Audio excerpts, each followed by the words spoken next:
overwhelmed by the atmosphere here and seeing each of your kind faces. Thank you for coming out for our Upbuild community event that we host in person regularly. And this occasion is a great honor that we have with us our special guest speaker, Sacinandana Swami. Many of you have been watching him online, at least for the last 5 weeks, if not for the last maybe 5 years. Since 2020, we were hosting him online for special series. And he's coming to us from Germany. He travels around the world to offer spiritual wisdom that is practically beneficial for our lives, to transform our consciousness, which is the very spirit of what we're trying to do at Upbuild. It's not a coincidence. He is my guru and he is our guide at Upbuild. So it's a profound honor that we can offer you this person himself and in the flesh. It's a rare occasion. It's a special occasion. This is also a chance for us to come together as a community and in person. It's wonderful to be online together. I think everyone can appreciate that.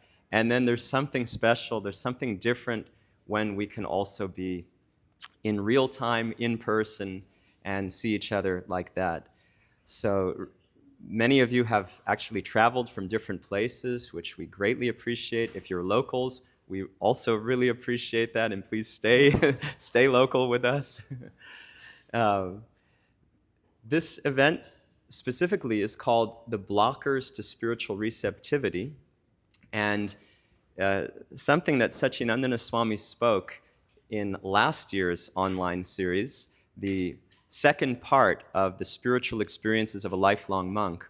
He had taken some inspiration from another monk named Keshava Swami, and this you'll hear more about this, but he mentioned that there are three things that get in our way: being too busy, too lazy or complacent, and too proud.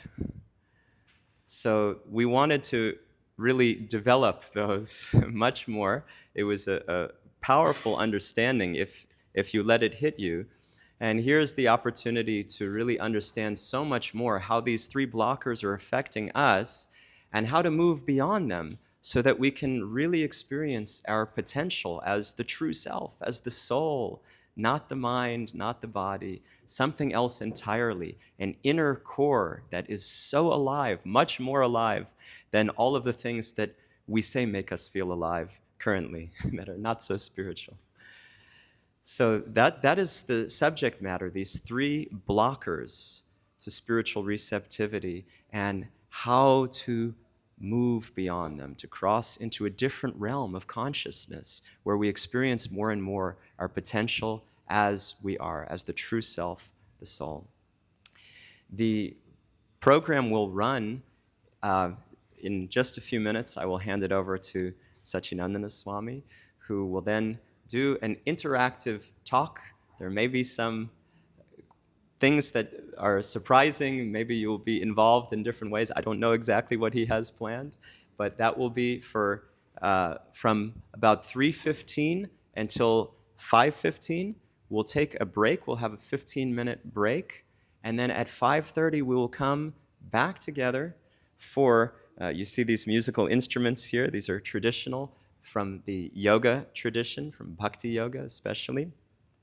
We will do kirtan together, or musical meditation, where Sacinandana Swami will guide us into a wonderful spiritual experience through music and chanting mantras. So that will be until 6, from 5:30 until 6, and then we will have roughly an hour for questions and answers, another remarkable opportunity to get to personally ask your questions to Sacinandana Swami and hear his wisdom tailored for you in that way. If we end early, that is all right, but we have up until 7 o'clock. And then we will serve a meal, a dinner together that is, it's called prasad, actually. It's sanctified food. It's food that's been made with love and has been spiritualized by the intention, the consciousness. And so that will be also a chance to connect with each other. And for those of you who would like to meet Sacinandana Swami personally, we highly, highly encourage you.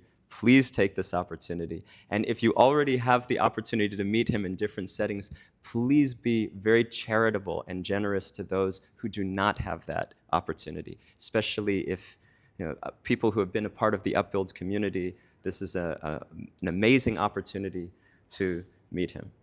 So we'll be together for a while. Then afterwards, you can go as you like. But please stay with us for some time.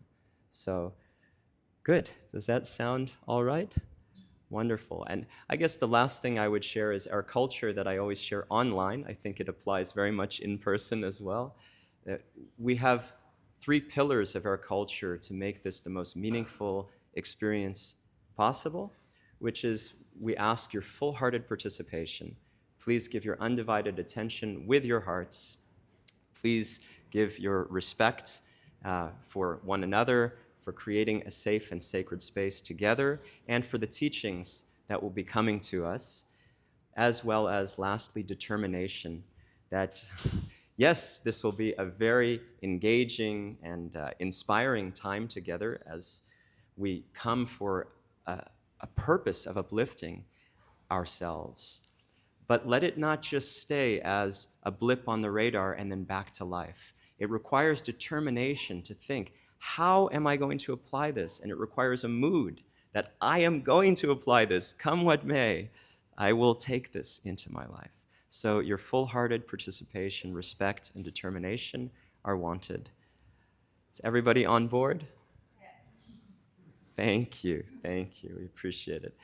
And we will begin.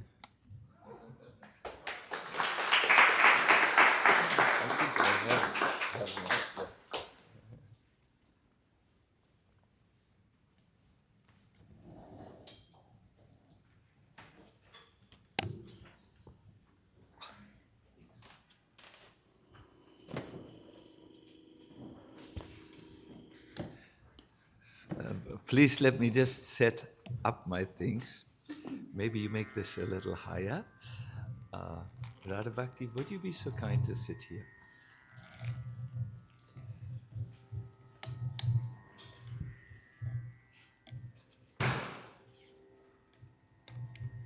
I have indeed something in mind.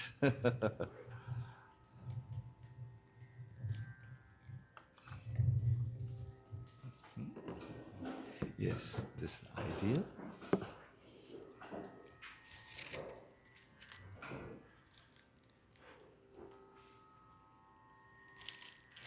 Good. First of all, before starting, I want to say it's so much nicer to see you in 3 dimension and not just little windows on the Zoom, in the Zoom conference. I recognize several of your faces, and I do know that one person has come all the way from Tokyo to join this and tomorrow's sessions. Very honored and very pleased, and what I very much appreciate is that the framing of this whole event is practical. It's not just a mind exercise, but I heard many of you are interested in practicing spiritual life in some way or another. And it is really then when teachings come alive, when we apply them. In our tradition, there are 3 steps in which we learn any subject. The first is we hear. It's called Shravanam. That's how so many things enter into our awareness. We hear first about them. Then comes something which is extremely important and not so much done in our mainstream society. We reflect about what we have heard, and in this way process it and make it part of our own system. This reflection is comparable to the process of digestion.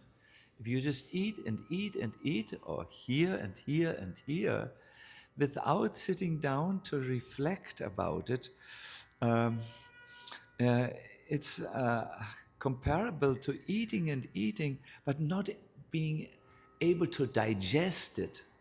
According to Ayurveda, the ancient medical science of India, that leads to poison in the body, ama, toxicity, I think you would say here in our areas. So non-digested life, non-processed life, not reflected or unreflected experiences can lead to an overload and an inner stress and even anxiety, inner toxicity. I think most of our lives is spent to just go too fast through life and never doing this simple thing of stop, reflect, best in nature, best is nearby the ocean. Ocean and water is good for emotions, yes. And then come to new decisions in life. The unreflected life, says Socrates, is not worth living even. And then comes after this Nididyasan, which can mean for those who are just monks to just meditate, but for those of us who are not monks, the majority of us, it means to apply what we have heard, reflected or digested, and then bring that in our life. That's how we learn. That's how we change the course of our life. That's how we affect change. That's how transformation starts. That's how ecstasy starts. Oh, good.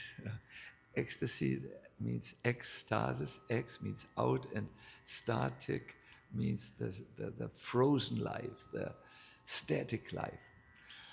So those of you who want to attend this talk in this way, I will say immediately, please hear. Some of you take notes, that's good. Not absolutely required, but it's good. Take some time to isolate a few points and reflect about them. I will have some reflection exercises where I try to help this process, and then see what you can apply. Don't forget, new paths in life start not by thinking about them, but by walking them. Good. This is just about a little tip how to attend these sessions. Let me ask a technical question. Am I audible to you? Is my German accent too much or is it digestible? It's all right, yes. I'm sorry, I tried to change that, but next life maybe. Good, then. I've taken some notes because the subject, there's so many things.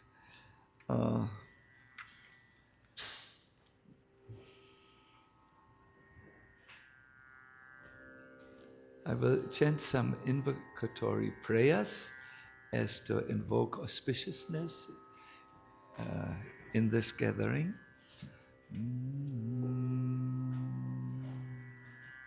And I will end with 3 long ohms, so you can join me when I start ohming away.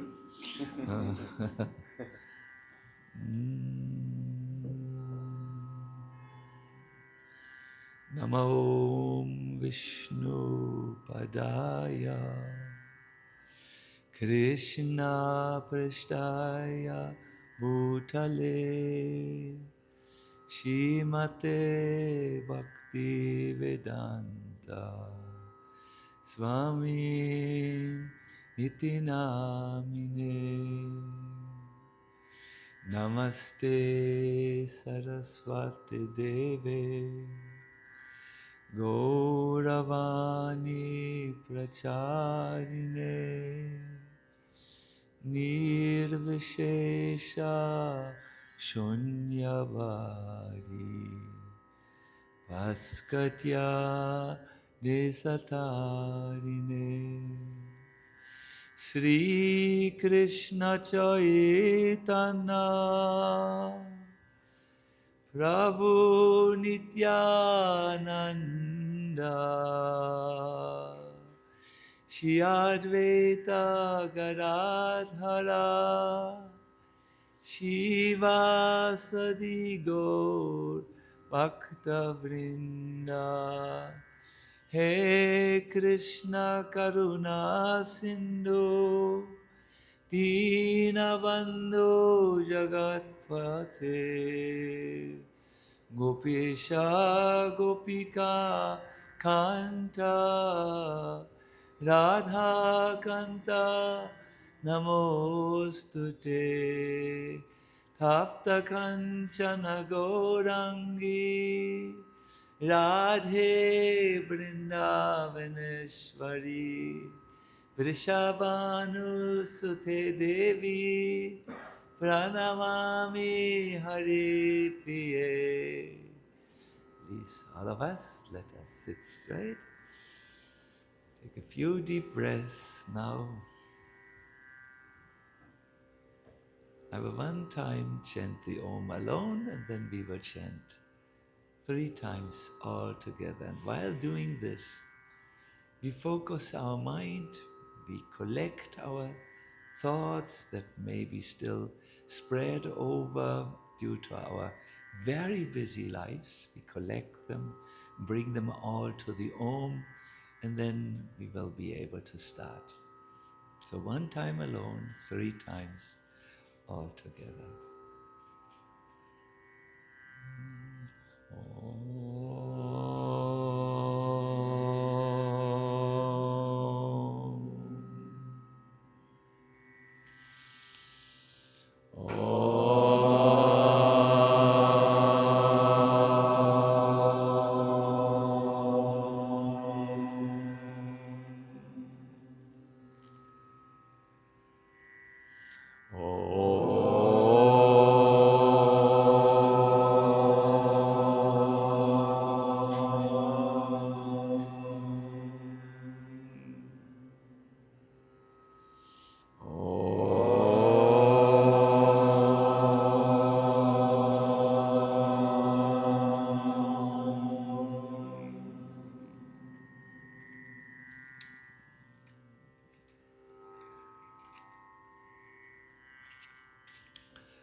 Once there was a saintly person who was walking through India, and in the course of wandering, he felt very tired, so he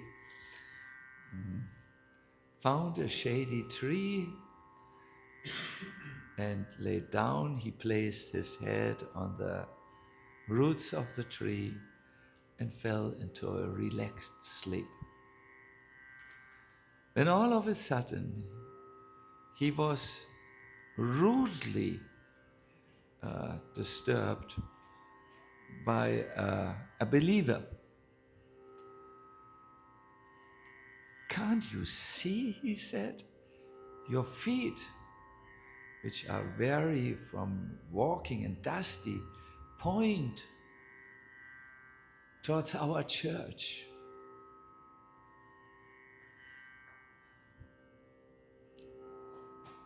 Your dirty feet point towards the temple where God is." The saint, he was a realized soul. He said, sorry, can you just take my feet and point my feet in the direction where there is no God?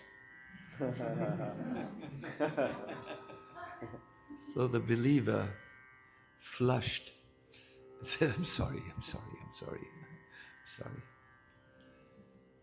Sometimes the greatest enemy to spirituality is deep conviction. Can we ever say that we can capture the uncapturable? Can we ever say that we have understood the one who is beyond our reason and intellect.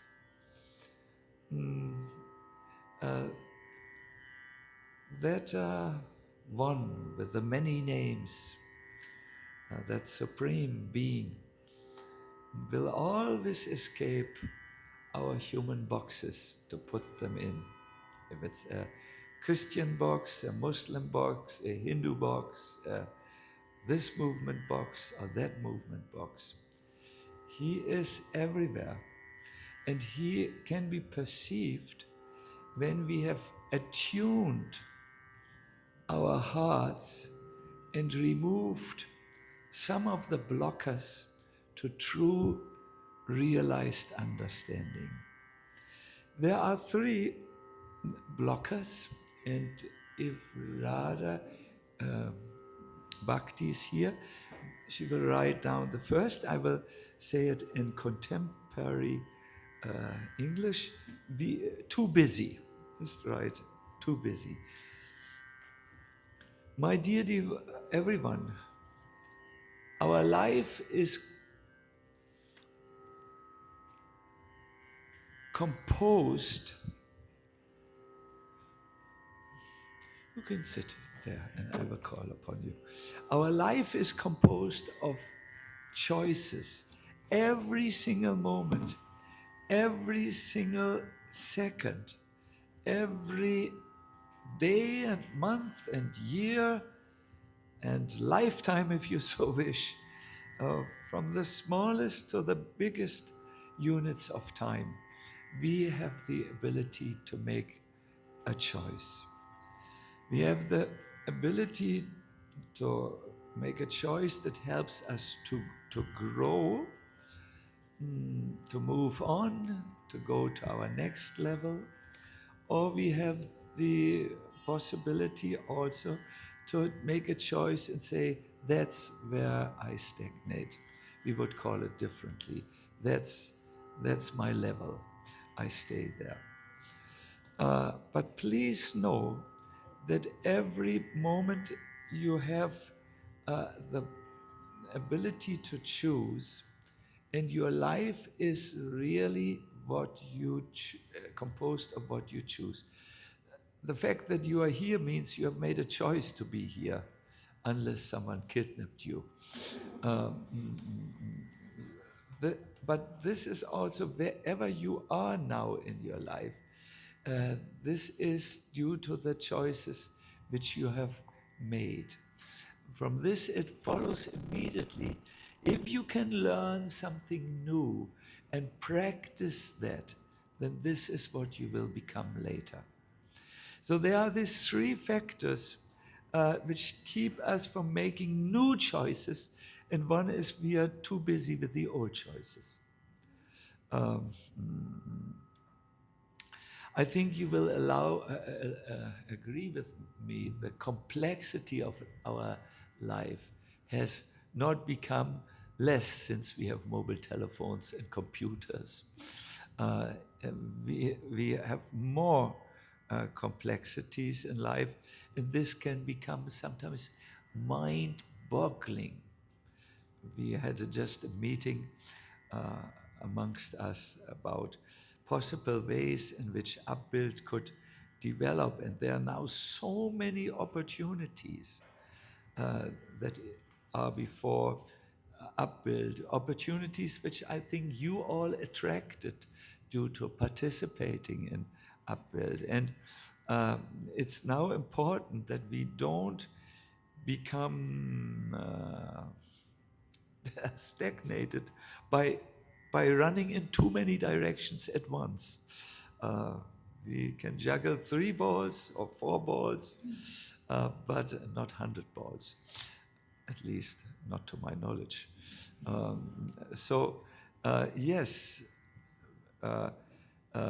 we live in a time that is a far cry from the simple life in the villages of bygone times. We modern people are flooded with complexities.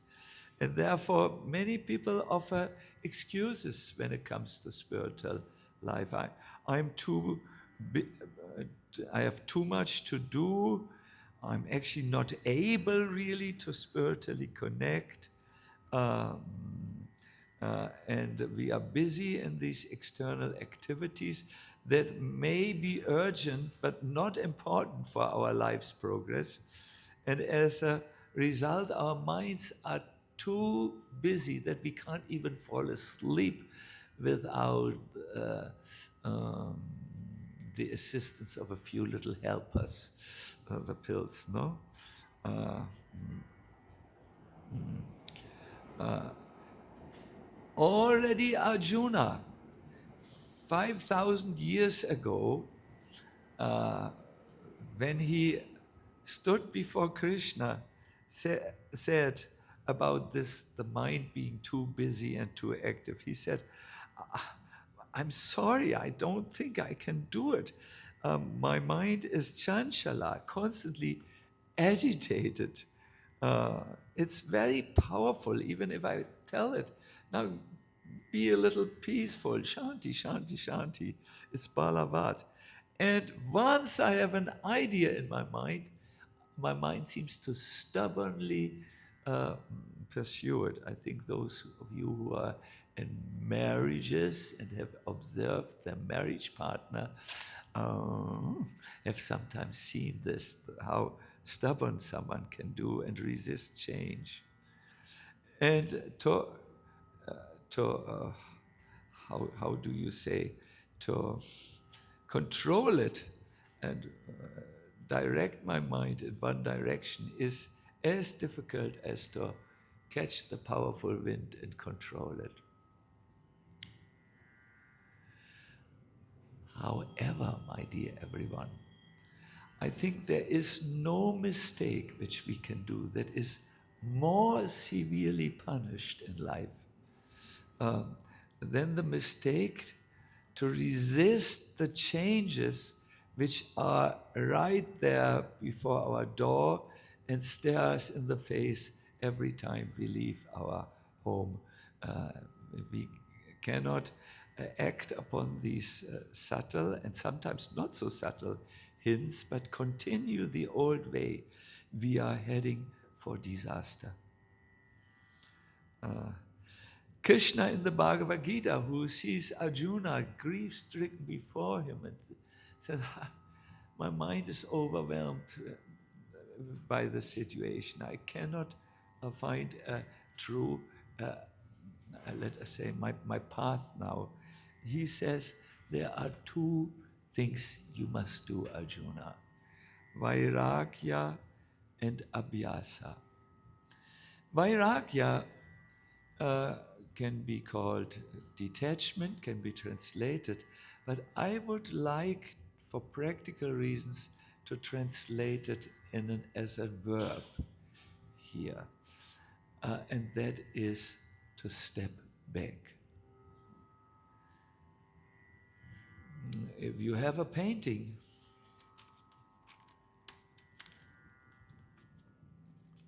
from time to time, it is good to step back because more of it can be seen in one glance.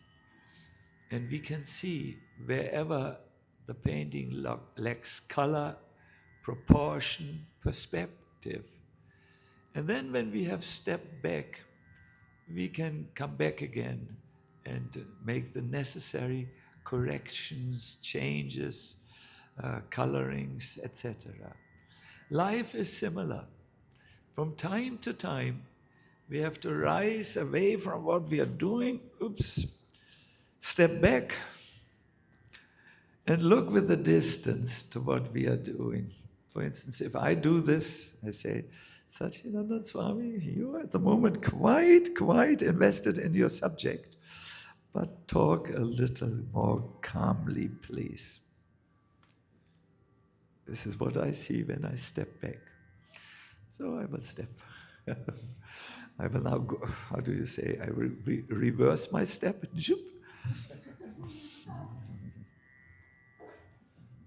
Hello.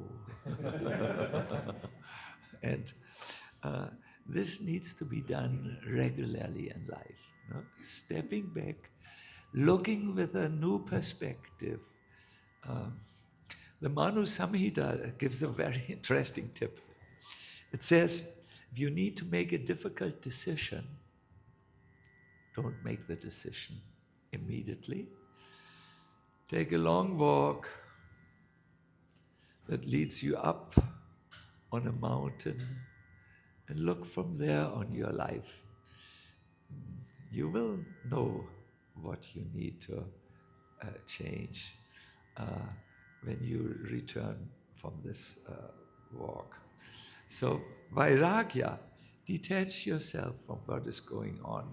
Remove yourself from it and look anew with new eyes. That's the first recommendation which Krishna is giving. It is, in practical terms, pause your life. It will be there when you return. Don't worry. Sometimes I notice this when I suddenly, or not suddenly, I have had to make a few visits to the hospital and for surgeries, and everything came to a standstill. But I noticed that afterwards I could go on, and everything was still there. I realized that sometimes maybe you may put someone in charge to take care of urgent things in your absence. But this is so important, my dear people. If you are too busy, you might run in the wrong direction and at the end feel, oh, why have I not taken care of my life? There are a few regrets. The London School of Economics has found them, regrets that people have at the end of their life. A big one is they were not so present in important relationships because they were too busy. Another big one is they didn't do those things for which they felt a burning yes, a passionate interest. And so on the list goes. If you're interested, I think I have it. Don't know if I have it in this notebook. I can remember more when we talk one-on-one. But I think you should not be, after the lecture, you shouldn't be too busy. And you will not have these regrets. The next point, which is very helpful, is abhyasa. So vairagya, we are talking on how to overcome being too busy. One is stepping back, or vairagya. Abhyasa is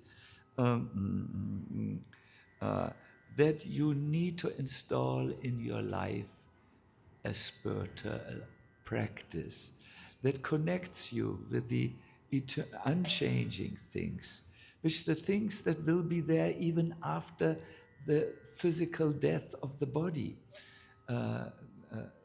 This abhyasa spiritual practices connects you with the only things which you can take with you when you leave this world. You will not take your library with you, but you will take the wisdom with you. You will not take your house and so on that you know with you. You will not take your material successes with you, but you will take the result of your service to others and to contribution, what is the word? Contributing to the life of others with you. So the spiritual practice connects you with these eternal things that have eternal value. Some say, no, that's our problem, Swamiji. We are too busy for spiritual practice. But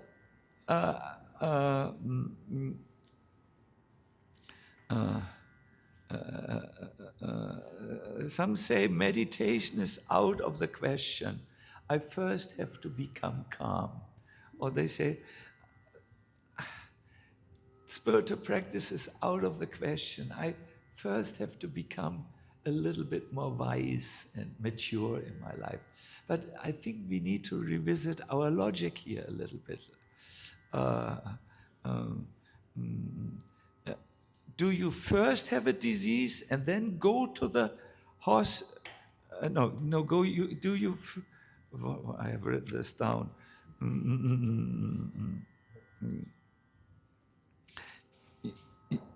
Do you? Do you first fill your belly and then go to the restaurant? Or do you go to the restaurant and there fill your belly? Or do you first, another example, do you first get fit and then go to the gym? Or do you go to the gym and then get fit as a result of this? In other words, will your life be okay first and then you do spiritual practice?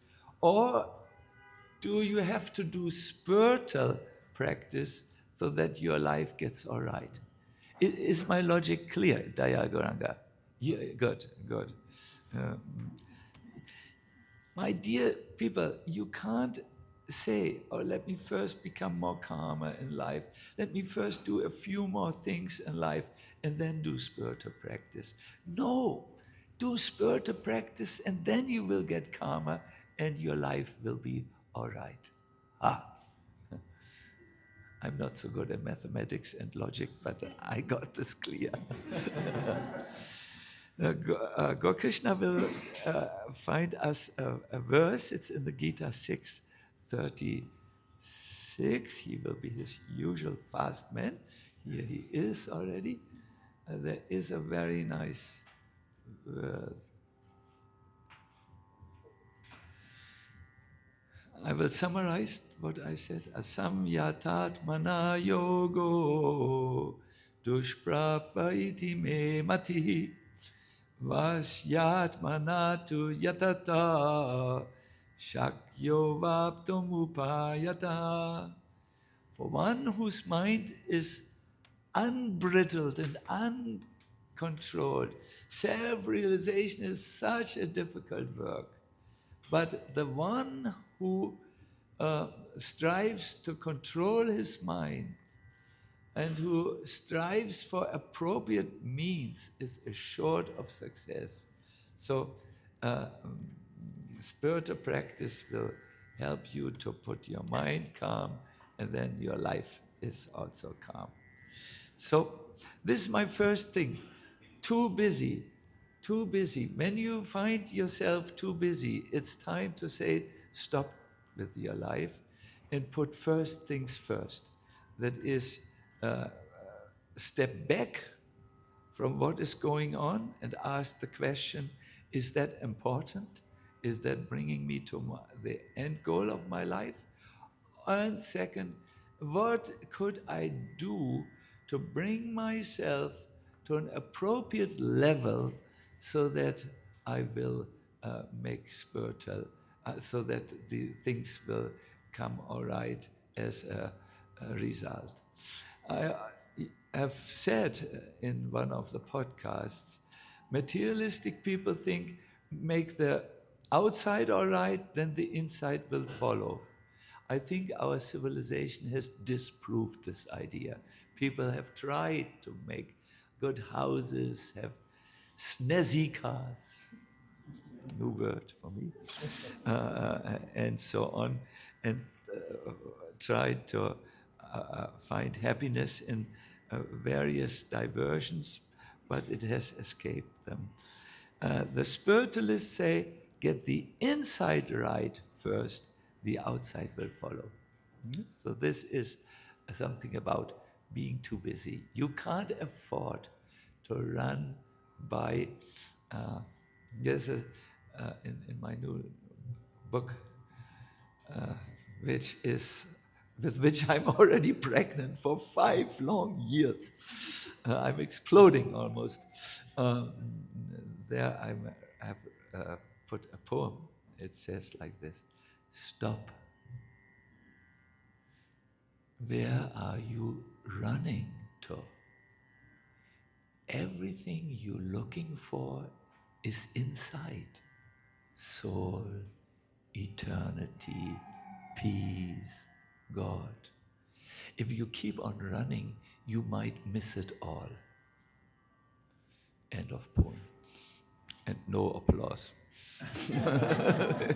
Joking. Good. This was on the first blocker of spiritual life, being too busy. Does any one of you have a question, or should I go immediately to the second blocker of life?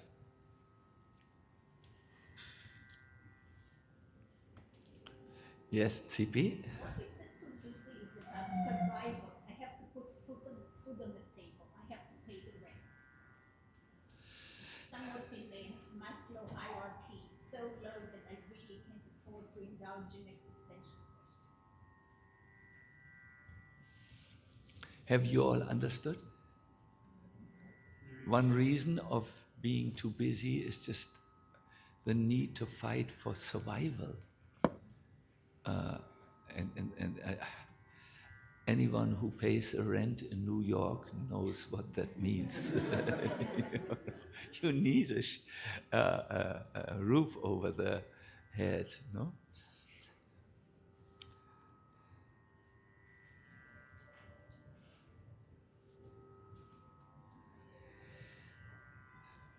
It is said, monks sometimes shock their audience. Fasten your seatbelts now.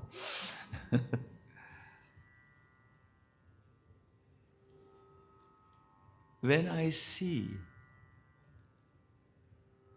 for too long of a period of time that my maintenance and my survival takes too much effort, then it could be that I need to change my life. According to the universal order, there is a natural supply for everyone. It says, with your birth, your amount of food, the amount of happiness and distress, your partner also, they are already there. So there is a universal supply system, but if I am on the wrong path, like, I give you an example. I'm a monk. I live from donations. I have a little ashram where I live. Now, if I would decide, let me change my ashram to New York, I would be finished because the rents here are audacious or unproportional. So when life requires too much effort for me, it may be necessary to do the first spiritual practice we heard about, to step back and see, is that the right life for me? We might have to walk on that mountain. I know here's no mountain, here's only Hudson.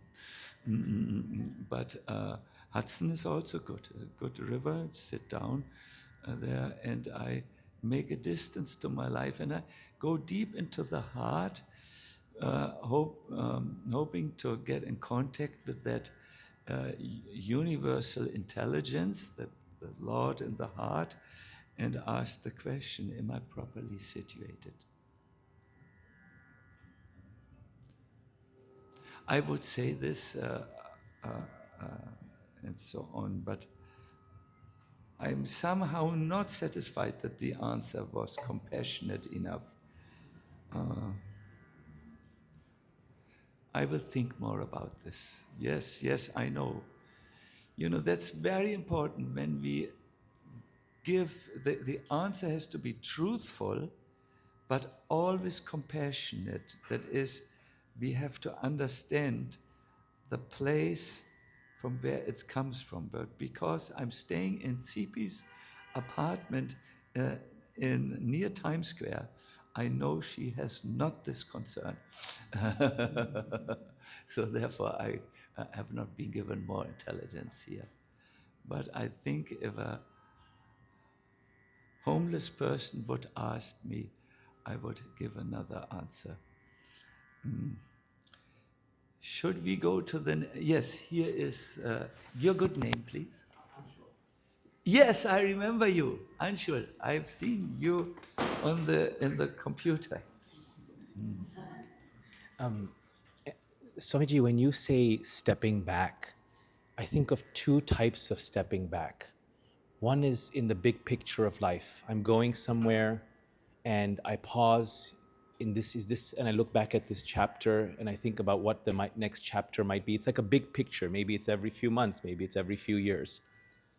There's another of stepping back that I think, which is in the moment stepping back. Yes. Meaning, on the one side, you want to be wholeheartedly love, wholeheartedly do your dharma to the fullest, which implies being wholeheartedly inside something, in flow. While at the same time, as I learn some of these practices, it's not to be attached, to be slightly removed, and to be stepping back while I'm in an activity. And sometimes I wonder, it seems like a contradiction, but yet there can be a beauty in being both at the same time, which is deeply in something and yet stepped back from it. And I was wondering if you could shed some light of ways to live into that way of being. And if this is not the right time, that we can do it later. Yeah, no. Absolutely the right time. Yes, there are two ways of stepping back and gaining an overview. One is about a phase of life or life, and the other is in the moment. If you would ask me what, in terms of practical life, is the greatest treasure you have gained from studying the wisdom tradition of the Bhagavad Gita and the Bhagavatam, I would be compelled to bring one point out. It's that Sakshi Bhava, or the witness consciousness, that I step back in a situation and see it minus my projections, minus my emotions, minus my judgments. I see it as a photo camera or video camera would see it, and just witness the thing minus my own interpretations. And I think wars could have been avoided. Let me not make such a statement in such a complex political situation as today. Quarrels could have been avoided by doing this. If we could just have stepped back in the moment and seen it not through our emotionally colored set of eyes, but with an absolutely neutral perspective. Just seeing what is here, what is happening here. And learning this has enhanced my life totally. I want to tell you, it comes in my new book. There was a point in my life where I almost started a war. I had been, and I used the witness consciousness and avoided it. It was like this. I had been in India. I had been meditating under a tree for the whole day until it became noontime. I was sweaty. I was tired. I felt arid, dried out. And at that moment, a warm summer rain drizzled upon me. And I felt Krishna is kind to me. But when I looked up, I saw it was not a warm summer rain. It was a monkey who had pointed his pipe on me and was now urinating on me. And I lost it at that moment. I became so agitated. I grabbed down to a nearby stone and was about to throw the stone to that Mr. Monkey when a saintly person, a sadhu, we call them, passed by. He had observed the whole situation. He had seen me getting annoyed by the stench of the, monkey urine is absolutely to be avoided in life. and he said, don't. I have umbrella. This turned to be out to be even more ridiculous. Should I sit there now and the monkeys do their monkey thing and with the umbrella? But fortunately, I could catch myself because he was such a good soul. So, and I stepped back at this moment. I thought, oh, you feel anger in your mind, Sacinandana Swami. This is not good for a spiritual person. I laughed about the situation. I could see the inherent comic because I was no longer identified or attached, or I had stepped out of this, and I laughed about the stench, but then headed for the shower and put on a new shirt. So this is especially there in communication between us human beings. There are situations where we flare up due to anger or being unnerved or whatever. And yes, it should be practiced. And at the moment, I don't want to make advertisement for my own book, but there is a chapter about this, entering the witness consciousness, the neutral witness. Good, I will proceed now. Too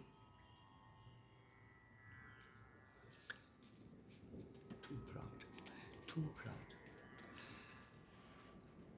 The next obstacle in spiritual life is where we can be receptive, like that sadhu, who was lying under the tree, is being too proud. Socrates said once, my wisdom is that I don't know. I think every school child in America has learned this sentence.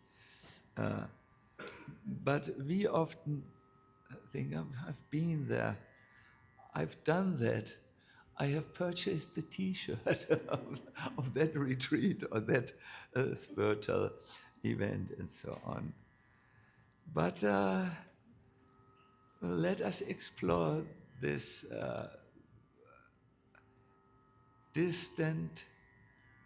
distancing ourselves because of thinking we know it all a little carefully. Many of you are students of this program, The Call to Awaken, or it's Gita Wisdom. There is one hero, there are two actually. There's Krishna talking to Arjuna, the warrior prince. Arjuna was educated by the most distinguished teacher of the time, Dronacharya. He was honored by the best, by society, as the most cultured, refined personality, and he had Krishna at his guide. Nevertheless, despite all these, let me try my new word, accolades, yes, he approached Krishna, and that is the beginning of his enlightenment. He said, I am conflicted, confused, I lost my composure. If I'm very honest, I don't know what to do now. I'm your disciple. please instruct me now. With this, let me say, turn in Arjuna's approach to his friendship with Krishna. I'm a disciple now. Yes, we are the best of friends, but I need to learn now from you. The Bhagavad Gita starts. My dear people, please believe, a simple monk, your learning, your deeper experiences, your higher level understanding can come only when you enter the beginner's mind.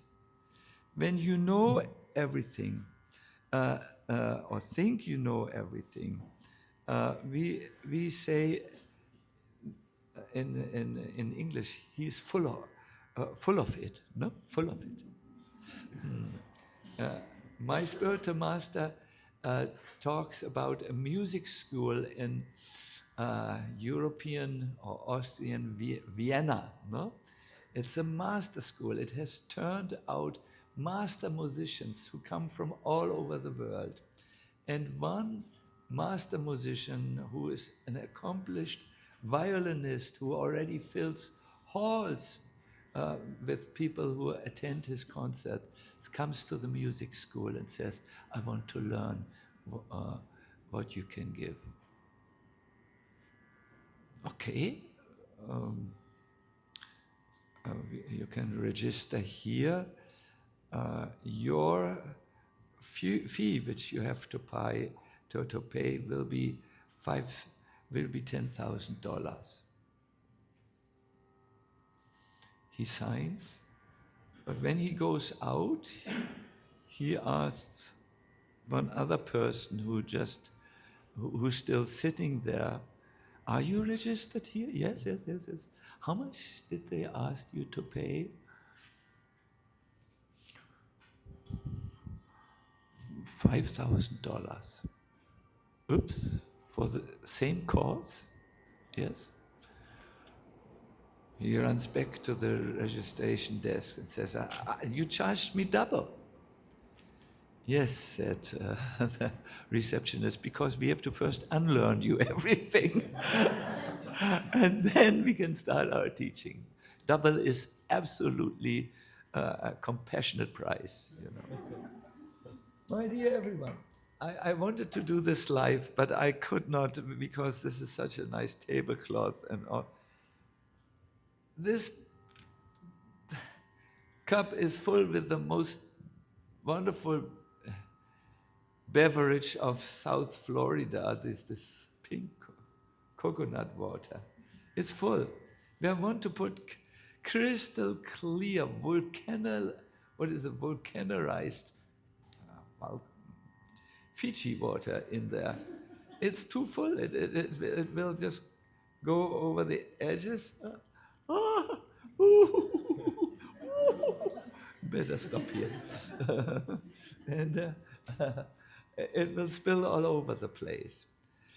If you want to learn something new, be humble like the straw in the street, the tradition says. And then you can know. I will show you. Imagine this is the circle of all that is to be known.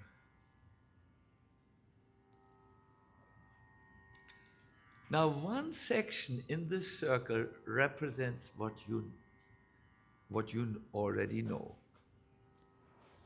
A much bigger section represents the things that you don't even know that you don't know them. It's a much bigger section. There is so much you don't know that you don't know it, that it takes on the major part in this section. What you know is minimal. It's maybe like this, or it shrinks to an atomic size in relationship. Even if you are master of this atomic portion of knowledge. Even if you have received a doctorate title and a professor of this, in comparison to this, the things which you don't even know that you don't know them is so much bigger. There's an ocean of knowledge out there. And the moment you are too proud to acknowledge that you don't know, that is when you stop that ocean to come and enrich your life. Therefore, once again, stay in the beginner's mind. Krishna will look for us the 13th chapter of the Bhagavad Gita. There are a few factors that should be known by someone who really wants to know the ocean of knowledge and download it. And please give me the beginning of the 13th.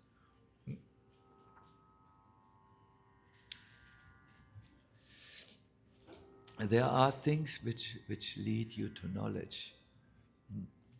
Let me see. I translated this whole book from English to German language, but I don't even know where the verse is which I'm looking for you. Here it comes here. These are the factors of knowledge. It starts with humility, amanitvam. And again, the same point is made. Adambitvam, it means pridelessness. These things bring you to more knowledge, to more downloads from the ocean. Non-violence, or kindness to others, tolerance, simplicity. Listen to the next one. Approaching a bona fide spiritual master and becoming a student, really. Cleanliness, steadiness, self-control, accepting the importance of self-realization. All these are factors that bring about knowledge. Those who are students of the Gita, this is in the 13th chapter, text 8 to 12. No, there is also a nice explanation how to cultivate these qualities. You might say, what they have to do with knowing cleanliness, for instance? Well, it all puts you into a state of receptivity. Cleanliness, for instance, lifts you to a sattvic or sattvic, how do you say this in English? A goodness level from where things are intuitively clear to you. My dear everyone, I want to give you a technical advice that I am applying since I have learned it. I learned it in India from a teacher, Bhuijan Prabhu. I read daily just to expand my knowledge daily. Even today, I have read several works, one Sanskrit work, Vrindavan Mahimamrita, but then there was many things. You can see on my desk, wherever I stay, there is usually a tower of literature, but I don't I read them in a special way. I agree, most of the reading, when it's not done in, I would say, in the way an archaeologist goes and digs for treasures, is not so useful because you keep it, it comes into your awareness, that wisdom, and then it very quickly leaves you again. So here is something those who take notes might like to put down on the paper. make a regular reading habit daily, even if it's for 5 minutes, so that new subjects enter into your awareness and make you elastic inside and not rigid and my reading sessions as a monk are done like this. I first pay respects to my spiritual teacher and to the Lord, to request them for blessings so that the knowledge does not remain just theoretically and thus dead, but comes alive. And that it may also penetrate my awareness and change my character. Then I don't read with the purpose to cover pages. Yeah, I sometimes need to also do like this. There are some books I just feel I need to finish and so on. But when I do my spiritual reading, I don't read to cover pages. This is, but what I do is I read until something, the English word I think is strikes me. Oh. Ooh. For instance, when I read for the first time, the opposite of faith is not doubt, but certitude. That I'm certain of this. Then I thought, wow, this is absolutely different from what I have heard so far and thought so far. Let me now stop here and not just read on. But I pause deliberately and reflect. And as I pause and reflect, I pray that a higher understanding comes.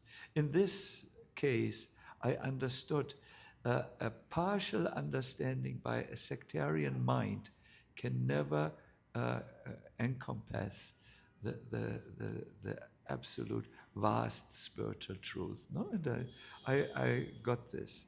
And then, when I've gone through this, I apply it so that I can assimilate the text. So, in brief words, I open the book, I pray, oh my dear spiritual master, oh dear Krishna, please give me a higher insight of what I will read. Then I read, not to cover pages, but until something strikes me, and then I immediately pause and go into the reflection mood, which is something like digestion. And then after praying for understanding, I apply it. I read once a book about this reflective reading, and there it was said, just taking a book is like taking the food to the mouth. Then reading the book is taking the food in the mouth. Then reflecting about what you have read is like chewing the food and swallowing it, and then applying what you have learned is like digesting the food and making it into living energy. I like this very much. What do you think, Yadunat? This is a good point, no? So, a new type of reading. If you like things short, read, stop, think, act. Hare Krishna. We live in maybe we could make an acronym out of it, but my intelligence is not so big that I can do this. Too proud. I find this in myself as a great blocker.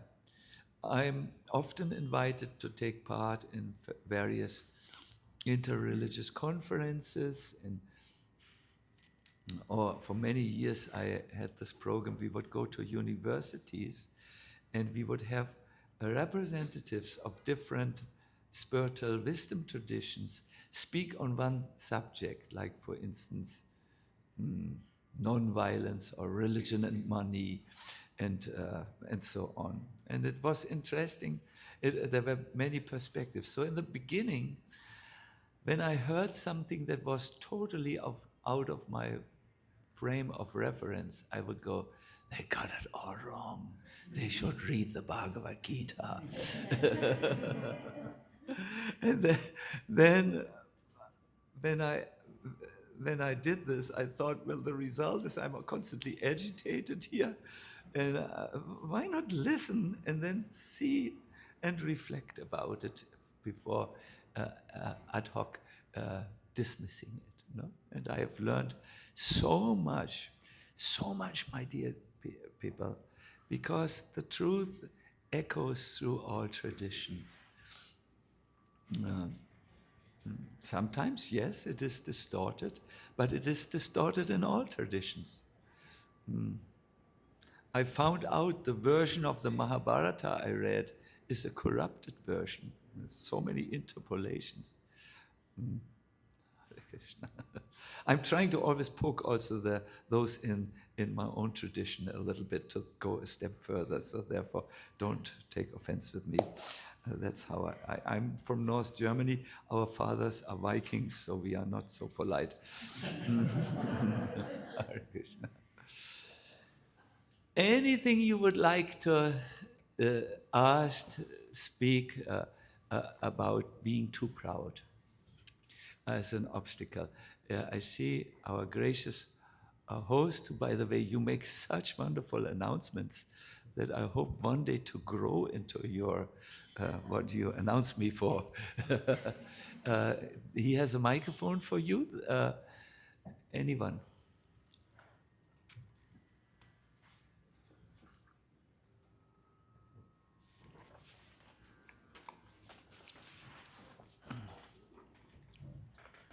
So you spoke about being proud, and one thing that many of us, but especially myself, I see is there's like a deep desire to be very successful, to be somebody, to be someone of importance, and taking pride in that, taking pride in I want to be, someone of high repute, or if you will. How do we keep that beginner mindset while still maintaining this How attitude? do we keep that? The beginner mindset. Beginner's mindset. Yes, yeah. the beginner's mindset, while still trying to endeavor for like a very great destination or a very great, achievement, if you will.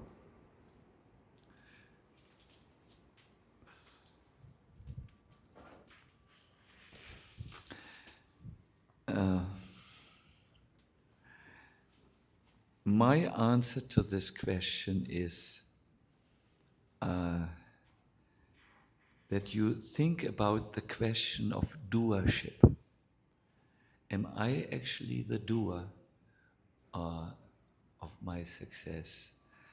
In spiritual circles, we think it is, we always give credit to those who educated us, who taught us,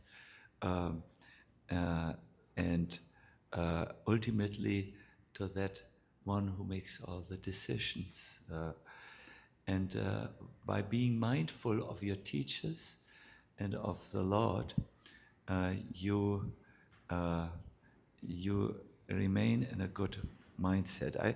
I would like to go so far. Imagine the pen which Hermann Hesse used to write his Steppenwolf would claim authorship over Steppenwolf. He's an instrument. He was able to participate in manifesting a work that influenced many, many people of his time. But that is his perfection, to be a good instrument. As a young man, I was a devoted follower of the Rolling Stones. I do not know if this group is known in America. It is no.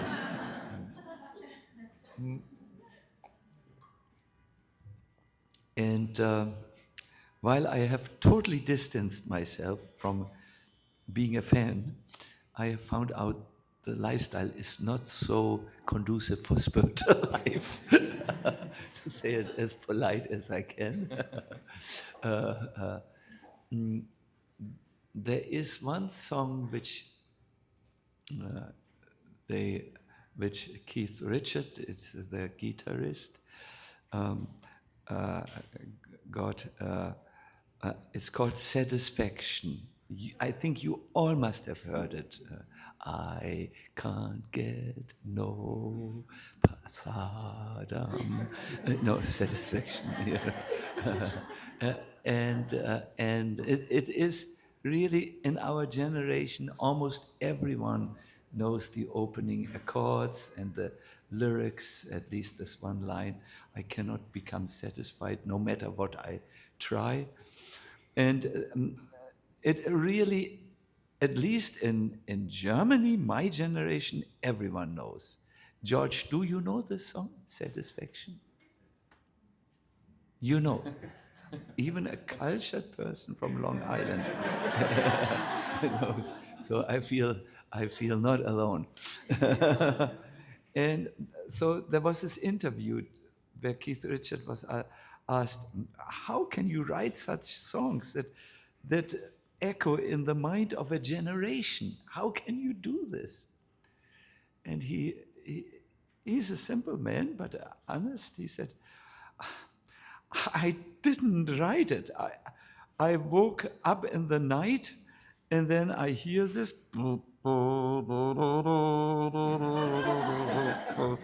Then I just write it down and then it's a word hit. I have nothing to do with it. I'm not the author of this. I just stick up my antennas, man, and then it comes down. This is a rock and roll person who is not always sober. And even he can see that we are receiving things. And I think the more you get into this receiver's mind, you will receive more and more. But the moment you get into it and say, I'm now, just like the pen who says, it was me who wrote Steppenwolf. Who cares about Hermann Hesse? You know, care about Mont Blanc or whatever the pen is. Then it is not realistic. In Chinese, and this is not, in Chinese, I heard, I hope it is right what I hear. One hears so many things, but the sign for humility is a vision of reality. That's the real picture which you see. So to remain in that instrument consciousness is good. Proud people can't do this. They claim authorship about everything. And therefore, they are not given many things.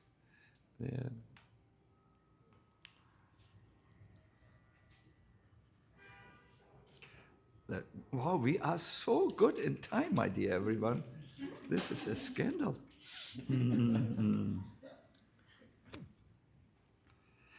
Ready for the last blocker? What do you remember from the first two blockers? Sorry? Step back and be humble. Step back and be humble. Wonderful. That's a nice acronym almost. The next one is for me the most important. I've made an exercise out of this where I will put you into pairs, partners, how do you say, partners, discussion partners, where I will ask you to actively discuss this. It's being too complacent in life, or the less energetic, the less aware, too complacent. Thank you. It is either to be content with everything, and more often to be resigned. So that is how the life is. Here, when you are going for the second, to be simply resigned, then you would not call it complacent, perhaps, but you would call it arrested. Arrested in some ways, no? But both is the same. Either you are comfortably arrested or uncomfortably arrested in a certain bubble of reality, no? I have a story for you that has greatly impacted my spiritual life. I heard it at the time when I was, for some reason, doing my spiritual life only on half flame, we say in Germany. That is not with a full flame, with a full enthusiasm. It's about a discussion which Narada Muni has with Krishna. Krishna says to Narada Muni, hey, you can go on planet Earth and you can tell anyone to come to me. They don't even need any spiritual practice, any purification of the heart. Oh, says Narada Muni, amazing. You mean anyone could just return back to the spiritual reality, the spiritual world? Yes, said Krishna. I'm making a special concession. Oh, that will be very easy, said Narada Muni, to find millions of people. Krishna says, you go and see. I give you a tip. In Gujarat, there are very pious people.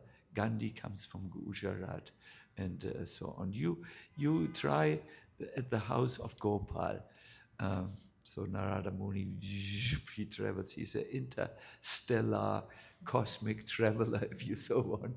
A great saint, no? A great being. And goes to the modest house or hut, if you so wish, of Gopal and says, Gopal, good news. You can go now with me into the world of which is beyond birth and death. Oh, said Gopal, you're sure? Yes, Krishna personally told me he is ready to make exceptions. Usually it's what you practice that you become, but here it's different. Oh, said Gopal, just, I wanted to marry, actually, and wanted to experience that phase of life also. So let me just marry, let me have just, marriage life, and then come back. Okay, said Narada Muni, when should I return? Gopal's answer is, there is someone. So, 1 year. After 1 year, Narada Muni is punctually back. Gopal, time to go. We will take care of your good wife. Will be a wonderful life for her as well. If she wants, she is welcome to return also. Gopal, we thought at least we would have to have one child only. Okay, says Gopal. Narada Muni, how long do these things take? He's a renounced saint. Oh, we should not be overly hasty in these matters of romance and love.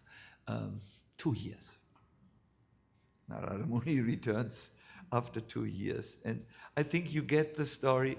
It's always one thing more. The child should go to have an education when he's finished with the education and so on.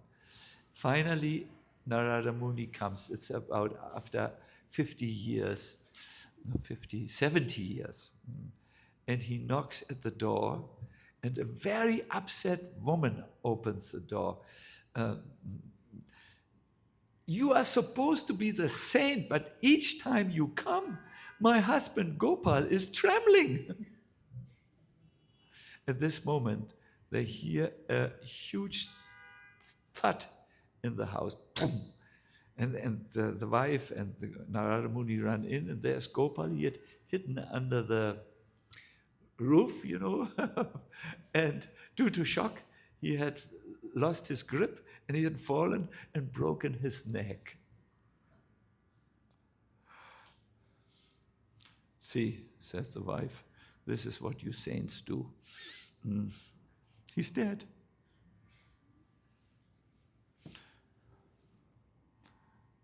She's not crying because now the house will be hers, but Narada Muni is very sorry, but he's not someone who gives up so easily. After a year has passed by, he returns. Not a year, 7 years he returns, and there's a big dog lying before the entrance of the house, sleeping. Narada Muni takes the ear and says, Gopal, Gopal, can you hear me?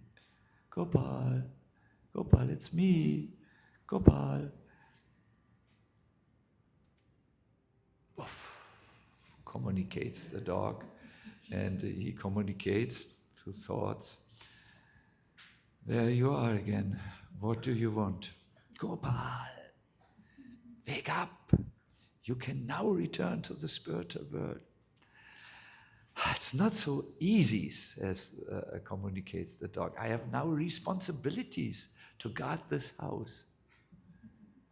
My dear everyone, the world will always throw duties at you, situations at you of comfort, then you are complacent, of discomfort, then you are resigned that this is my life, this is how I have to live. And in this way, your spiritual growth will always be arrested.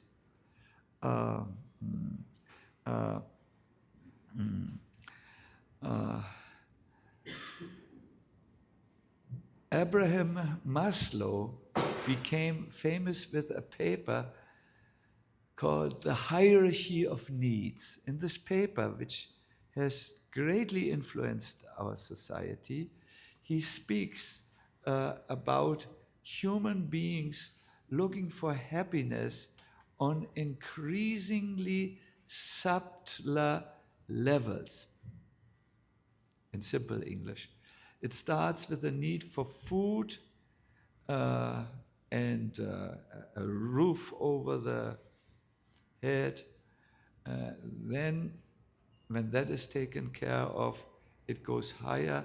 They want a shelter or safety. When that is taken care and you have paid your insurance, it goes higher. And there is, goes higher and higher and higher.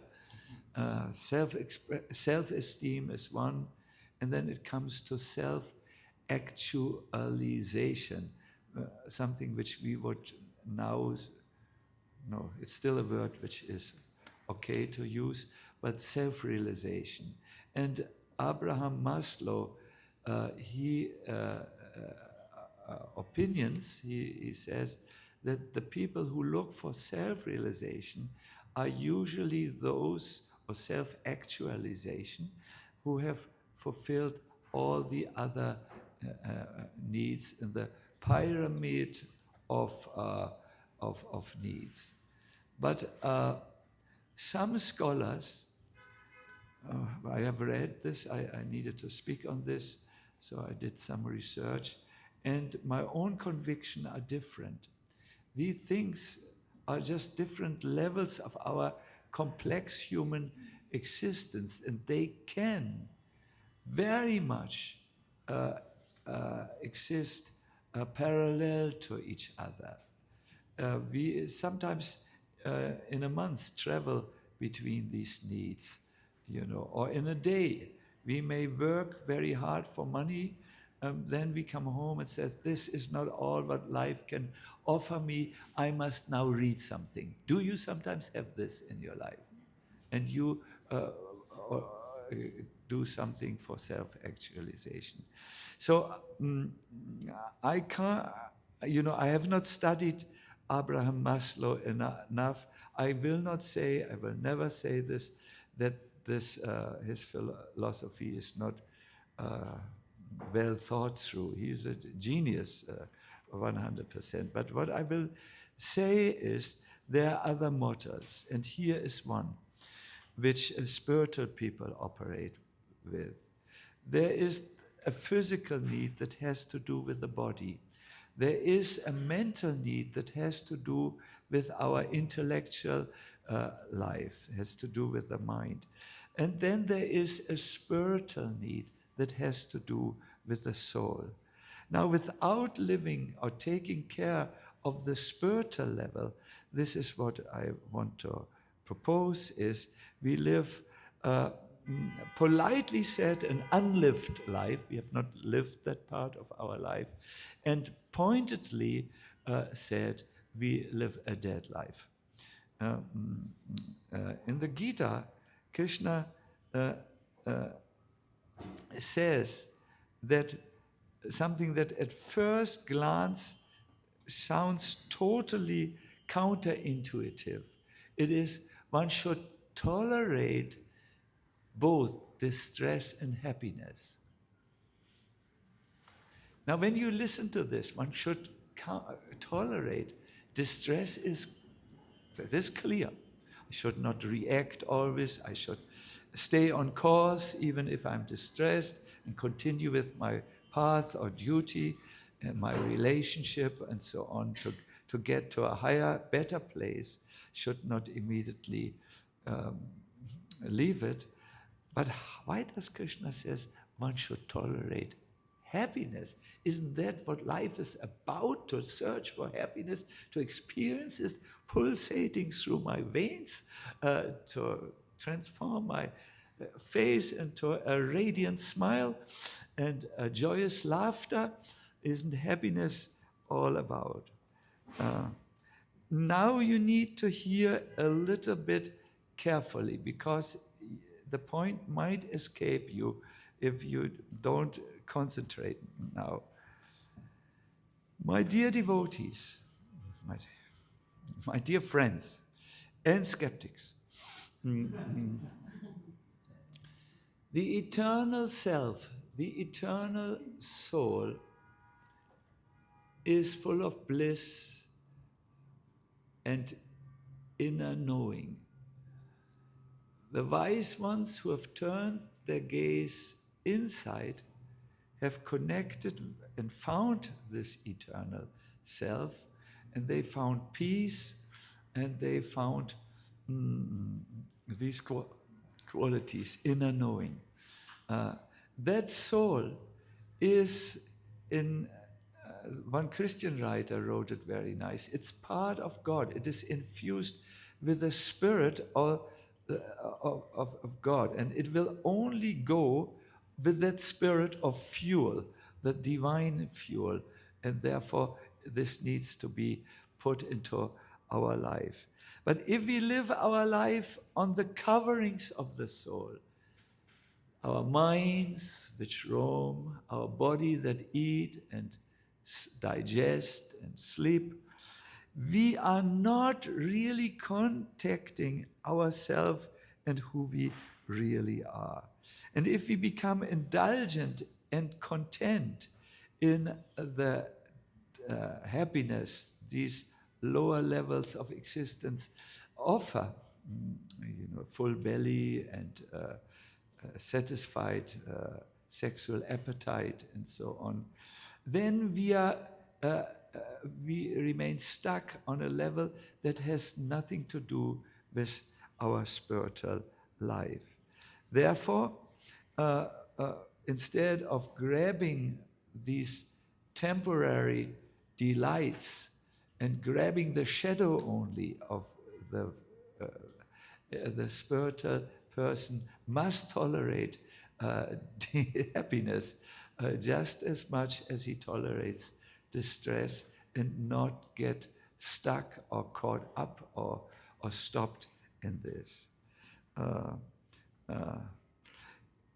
This is now the spiritual philosophy. This world is a reflection of the spiritual world. And if you stay with the reflection, you will always avoid the reality. This is in India, they always have these nice stories. The queen has lost her necklace of jewels, which her husband gave her on her marriage day. So she is very distressed. And her husband, the king, says, I can replace that necklace with a much better necklace. But the queen says, no, it has more value for me. It was given on our marriage night to me by your loving hand. It cannot be replaced with anything else. We must find this necklace. So the king says, okay, and says, whoever finds the jewel necklace, he gets 10 times the value of the necklace from me. And the whole country begins to search for the jewel necklace. Where was the queen? Was she perhaps taking a bath by the river and putting the jewel necklace down? Or was she, I don't know what queens do in the old times, maybe on a public reception, and maybe she needed to go to the bathroom and she felt it was, and she put the necklace before the bathroom somewhere else. Or I don't know. Everyone looks everywhere. And after 3 months, the necklace is still missing. Then one day, a very poor man finds the necklace. It is lying on the bottom of a lake. He had gone to the lake for fishing purposes, and he sees, wow! And the sun comes and it sparkles. I found the necklace. And now all my economic problems are solved to the rest of my life. And he joyfully dives into the lake, goes to the bottom, and tries to catch the necklace, but comes up. There's no necklace in the hand. He has not grabbed it. No problem. He waits until the dust from the bottom of the lake settles, and he makes a second dive. And he's good in diving. He's a fisherman. He cannot find the necklace, but the moment the dust clears, the necklace is there on the bottom of the lake. He tries 50 times. Then he goes to the 51st time, 52nd time. He tries his whole existence, the existence of his family and the 2 children and the twins is dependent on this. And he cannot grab the necklace. A little later, a saint comes and says, what's the problem? You look so sad. Can I tell you why I'm sad? Yes, said the saint. And you won't exploit it for your own. Come on, said the saint. A little bit more respect. Yeah, look here. Look down at the lake. It's only maybe 2 meters deep here. It's easy to get or let us call it 1.70 meters. Let's make it as easy. 1.70 meters. and I can't get the necklace out of the lake. I'm doing it for my family, for my whole village. Can you help me to get this necklace? And the saint said, you're such an ignorant person. Look there. And he looks, and the necklace is hanging from the branch of a tree. He saw the reflection, and he was trying to grab the reflection. From the spiritual perspective, whatever we are here experiencing is not the real substance, it's not the eternal substance. It is only English, the derivated substance. Derivative. That what comes from this, no? It's a reflection. This is what spiritual people will tell you.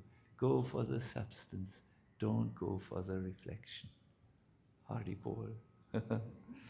So, this is my little story. Now comes my questions. I want to ask you to build couples of two.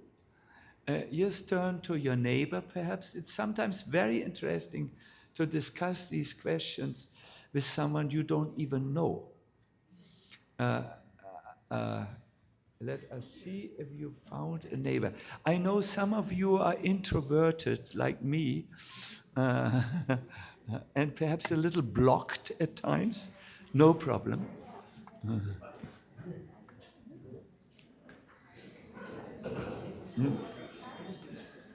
So Hari Prasad will help you.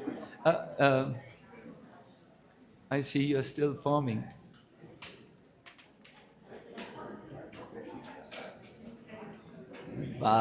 Krishna. So let me see. Has everyone found a neighbor? Yes? I see you are still walking around looking perhaps for a neighbor. You can also, with Hari Prasad maybe, you can go. Who has not yet found a neighbor? Everyone has found a neighbor. Narottam, you have found your neighbor. Go. Oh, very qualified neighbor. I am neighborless, but I'm here. So, I will ask you now some pointed questions. I will request you to answer the question to your neighbor, to discuss it with your neighbor with enough boldness to perhaps even share what someone doesn't know about you.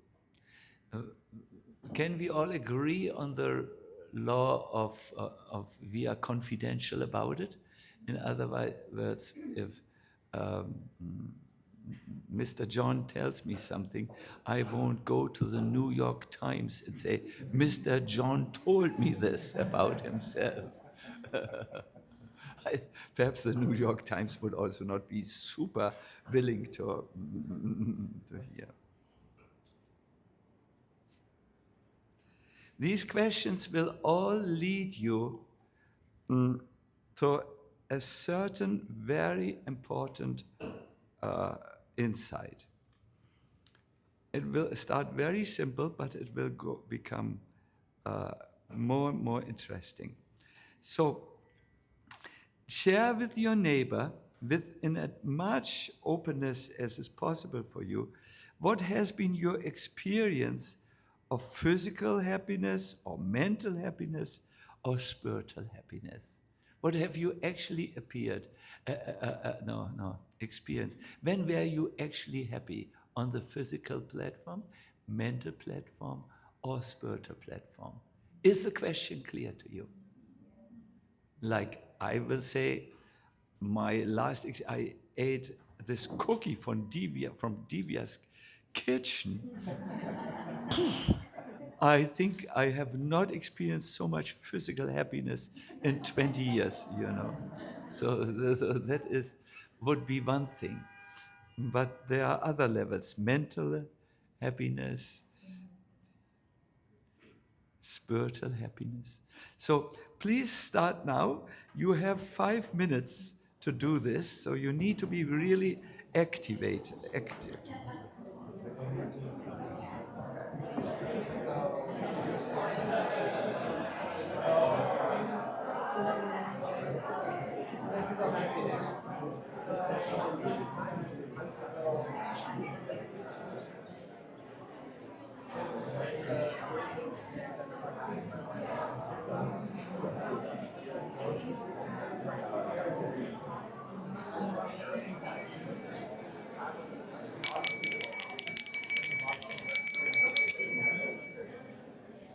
Wow.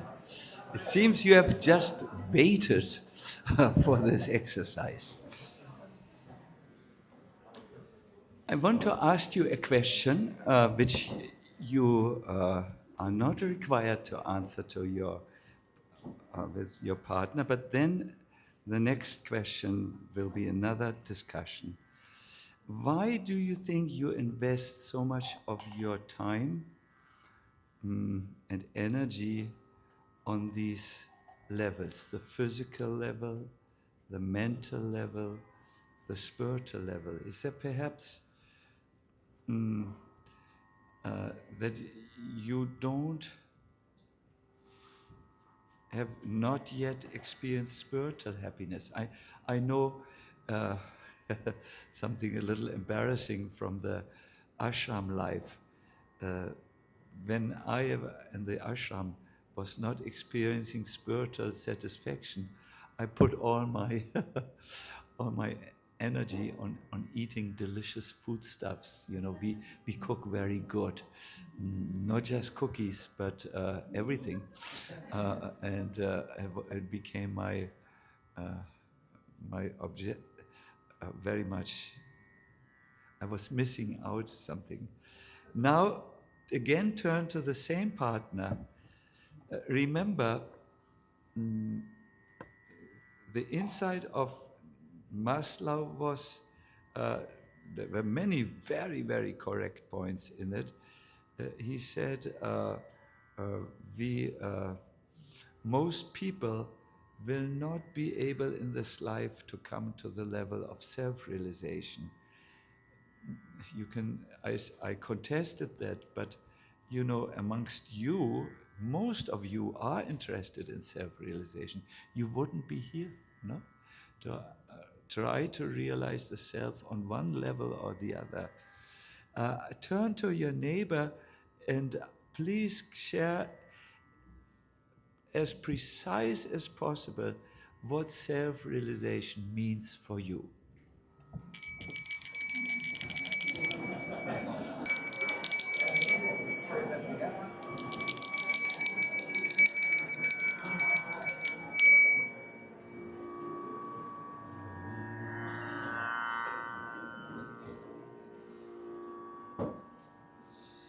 Thank you very much. And now the last question. I can't believe how much we are on time for this section. What activities would help you to become more self-realized? You remember we were talking about the obstacles or the blockers of our spiritual receptivity, where if you so want, what helps or what is in the way so that we just cannot download the spiritual reality like that saint in our opening story had been successful when he was just lying there and he felt surrounded by the divine presence. And you remember. So are there any activities that could help you to become more self-realized. I would request you to go into this exercise with as much sincerity as possible. And if you found a partner with whom you could somehow, where your minds could meet or your hearts could meet, it might be a good idea if you check on each other in the good way. How are you doing with you remember that upbuild program? We discussed what activities would help me, us to become more self-realized, and you said I would get up every morning at 5 o'clock, and then I would engage in a small yoga program. Afterwards, I would do some meditation, and so on. It's easy to say that, but it should be something you can do. Maybe you can't do every morning 5 o'clock. Maybe it's better to say 7 o'clock. Try to say something realistic, or imagine that the upbuild team, Rasanat, Hari Prasad, Michael, and Vipin would phone you after some time. How well are you doing? No, it should be something you could actually do. Perhaps something, as you were listening to the blockers or obstacles in your spiritual life, became clear, and you said, "No, yes, I see that is a blocker, but I have some tools now to overcome these blockers." So this is a candid question, I know. I repeat it again for you. What activities could you do that could perhaps help you to become more self-realized? Start, please, now. You have again 5 minutes for this.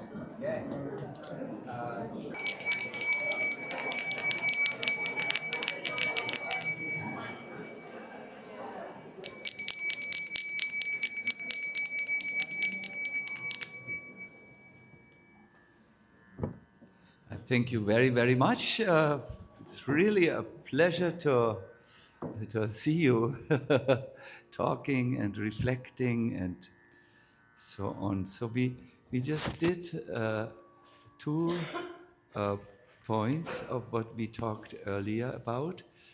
That is, we listened to a presentation, then we had this reflective exercises where we reflected, and we talked about what we could do, means active implementation, and of course that cannot be done now, that has to be done in life. I just wanted to summarize my talk. There are 3 obstacles which come very much up in our spiritual life that are enemies to our growth. One is we feel we are too busy. I just have talked to a cancer patient, and this cancer patient had the distinct feeling that cancer came to him because he was constantly stressed, totally stressed with an overdoses of activities. And then this person said to himself a simple affirmation: I have time for the important things. Just this much.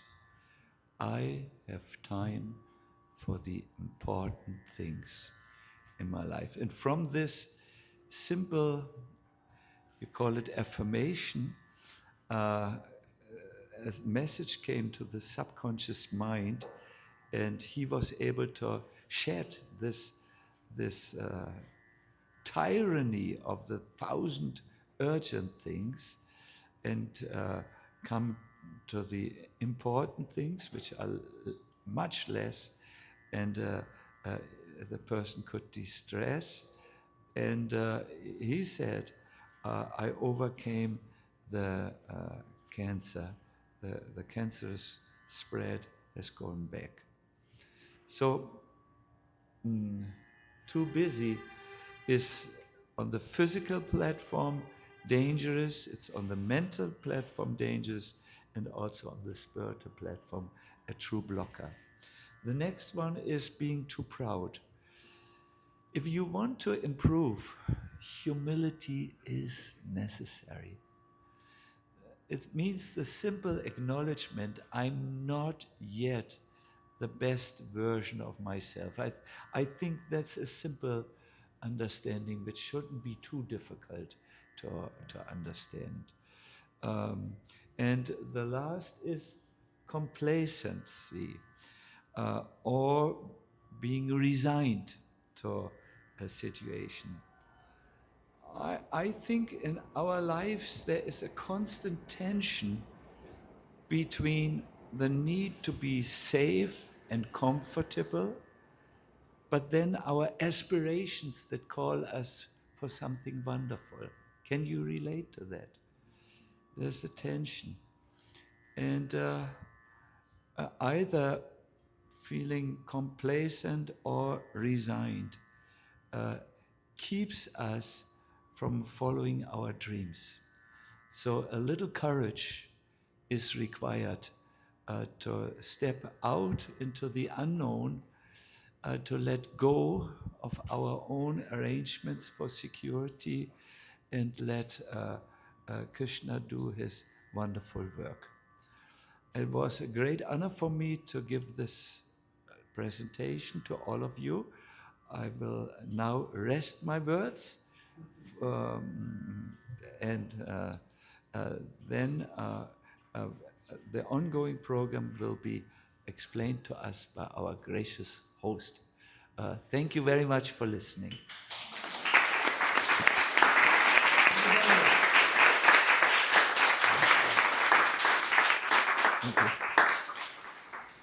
In New York, I would say, I greatly appreciate, but I'm from Germany, I say, ganz herzlichen Dank.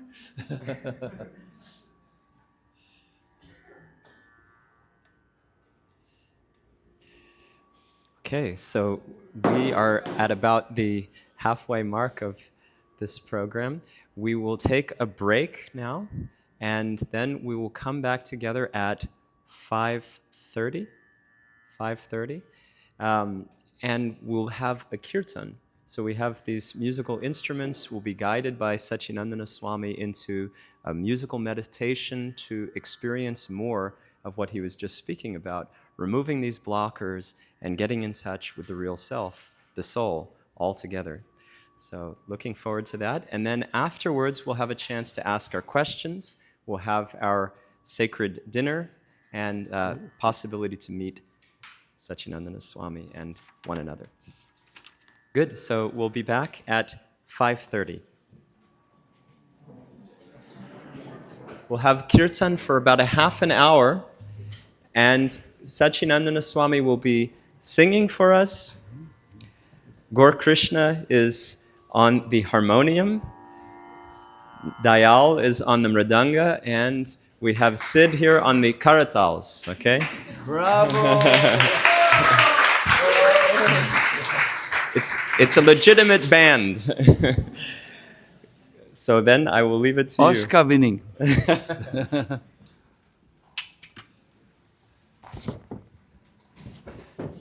Let me just... hello, hello. Okay, good. Let me just see with the instruments. So which tonality?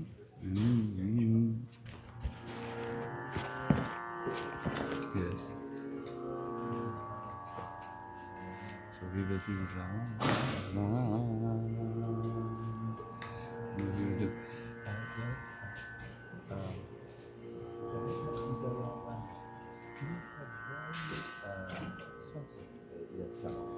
it will be meditative, so it's not ecstatic. Yes.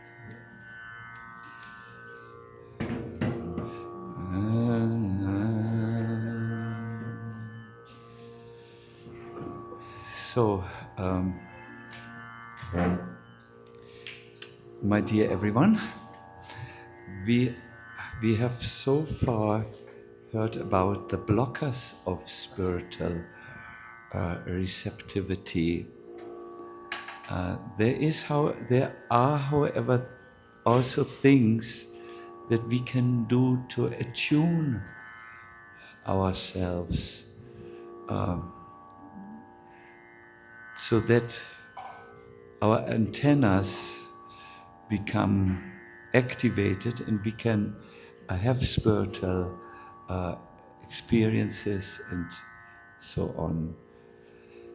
There are various forms, and in some ways they all have to do with calming the mind from its material functioning, anxieties, busyness, attachments, or just simple involvement with this world, and creating a space, so to say, a free space in which the spiritual energy can work in us and kindle our own fire. When you have a spark and you do something to bring nourishment or oxygen to the spark, you fan the spark, it becomes bigger. So there is one other thing which I would like you to take home, but that will come out in the question and answer sessions. But for now, I would really appreciate or would like to guide you into an experience of transcendental sound. It will be a little different than what some of you are accustomed to in Kirtan. It will be meditative Kirtan, and it is good if every one of you finds a place to sit, either on the chair or on the floor, as you feel comfortable with. It will also, will not be a performance, but it will be, we will together try to create a spiritual atmosphere, so each one of you can really help to build this up. Yes. I would like to start with a monosyllable mantra, very powerful mantra. And there is really only one rule. You have to bring your mind, which is thinking and feeling and willing, which is in all these various mental functions, you have to connect that with the sound. In a way, enter the sound, much like you would enter a train, for instance, or anything. So it's easiest to do this with a monosyllable mantra, and then we will go to the Hare Krishna mantra. It is all over now. Here, here, here. Those who don't know the words, they're here, here, here. And if you listen very carefully, they are in the innermost core of the heart also to be found. But that's for the advanced level. So I will say one time this mantra, the Ram mantra, and we will chant it 5 times. Let me just make sure. Or should we go higher?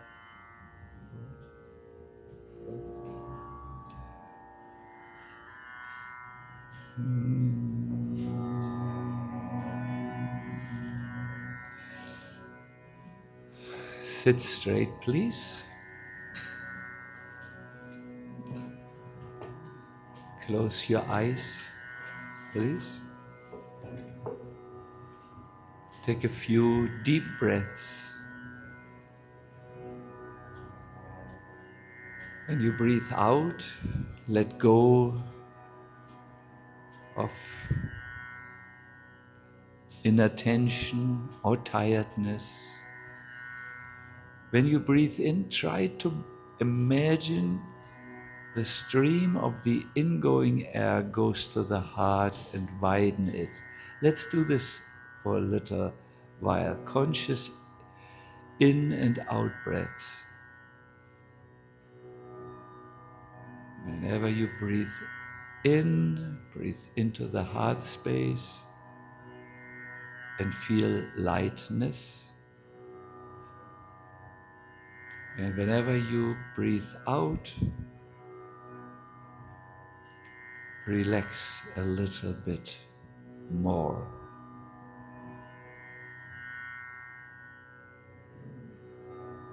Life has become very simple for us. Just breathing, not really thinking.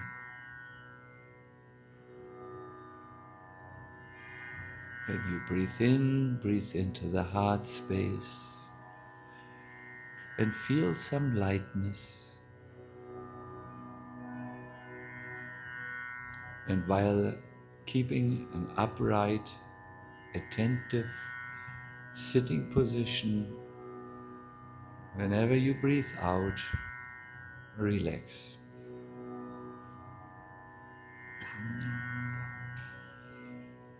I will now say the monosyllable mantra Ram one time alone, and then we will say it 5 times together, while we leave enough time to breathe in completely after each intonation.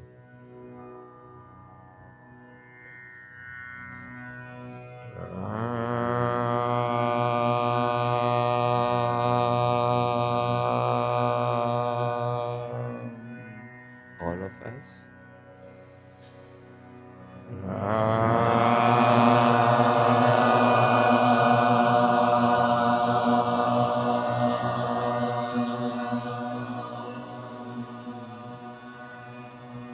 Deep inhale.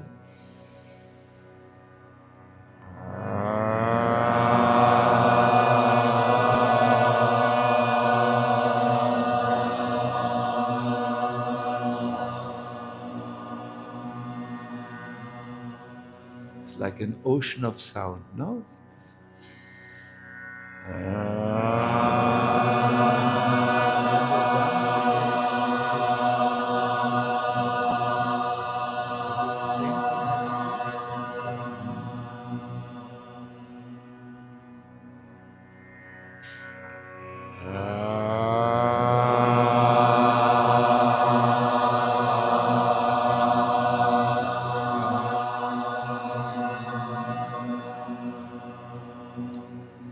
Fully absorb yourself.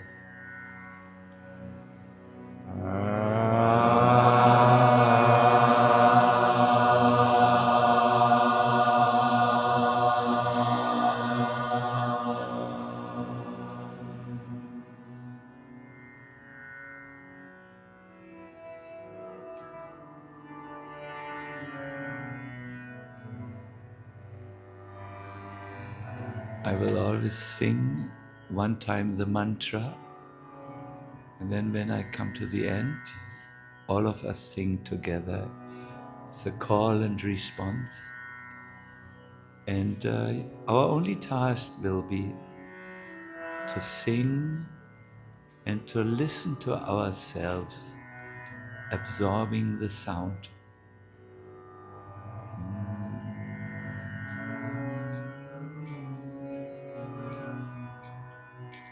Hare Krishna, Hare Krishna,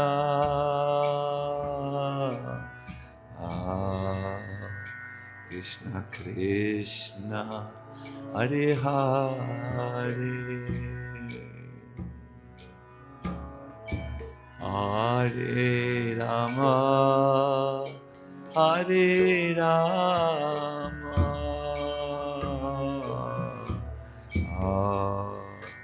Rama Rama, Hare Hare. Please, everyone, Hare Krishna,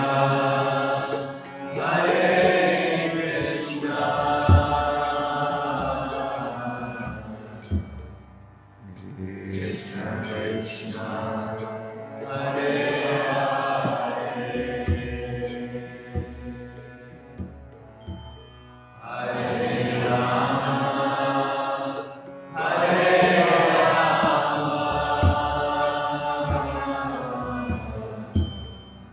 Rama Rama, Hare Hare, Hare Krishna, Hare Krishna,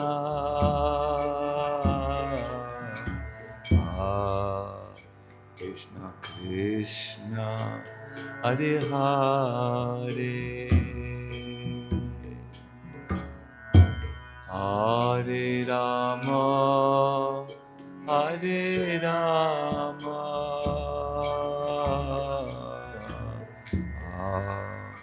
Rama Rama, Hare Hare, Hare Krishna,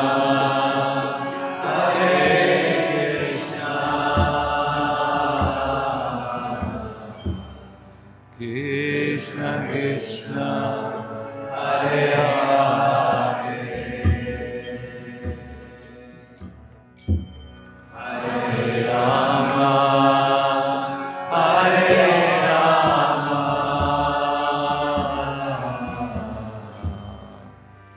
Rama Rama, Hare Hare. You're doing very excellent, really very well.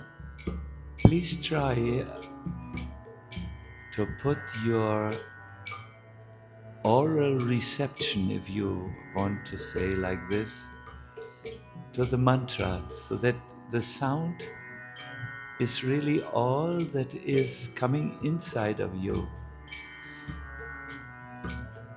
No complicated thoughts, just receiving pure sound energy that is in the room, and also listening to yourself. Please, let's try now. Every one of us. Hare Krishna, Hare Krishna, Krishna Krishna, Hare Hare,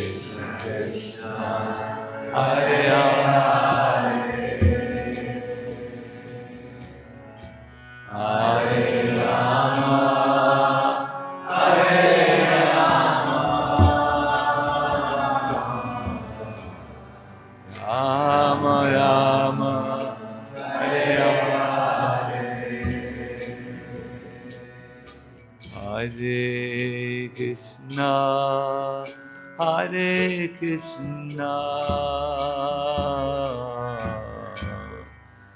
Krishna Krishna, Hare Hare, Hare Rama, Hare Rama, Rama Rama, Hare Hare, Hare Krishna, Hare Krishna, Krishna Hare Hare, Hare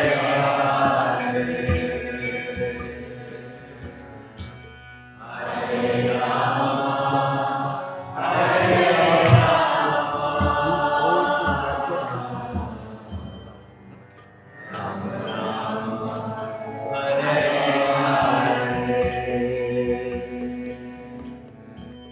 Hare Krishna, Hare Krishna, Krishna Krishna, Hare Hare, Hare Rama, Hare Rama, Rama Rama, Hare Hare.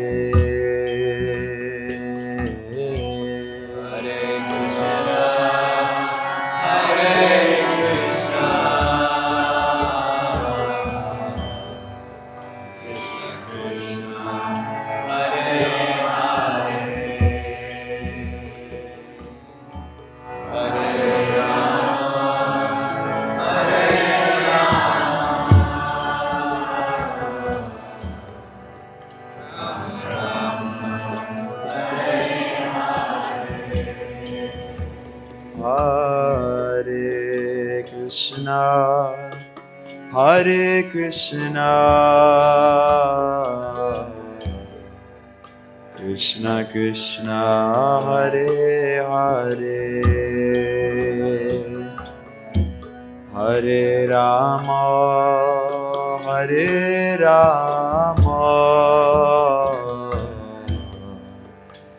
Krishna, Hare Krishna,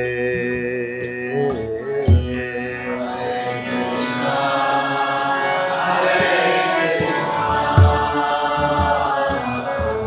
Hare Rama, Hare Rama, Rama Rama, Hare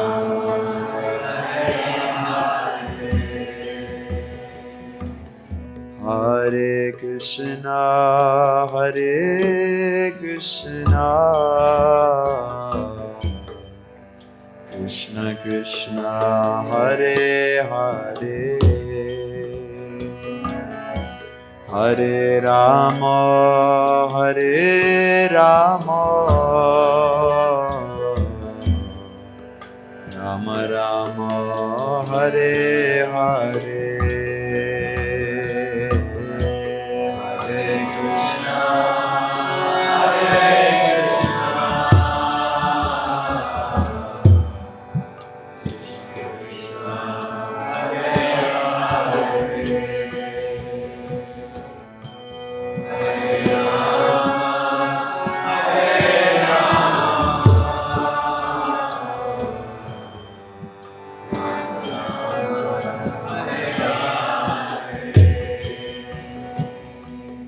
Hare Krishna, Hare Krishna,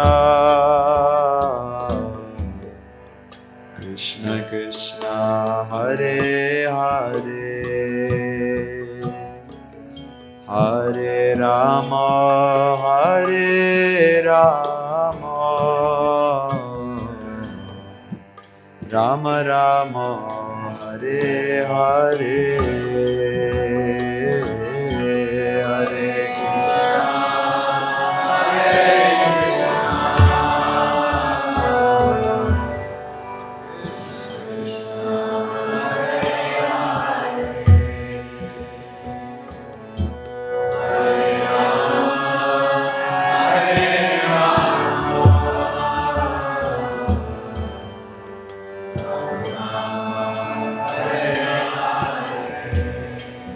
Hare Krishna, Hare Krishna,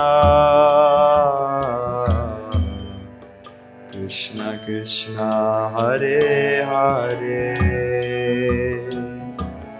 Hare Rama, Hare Rama, Rama Rama, Hare Hare.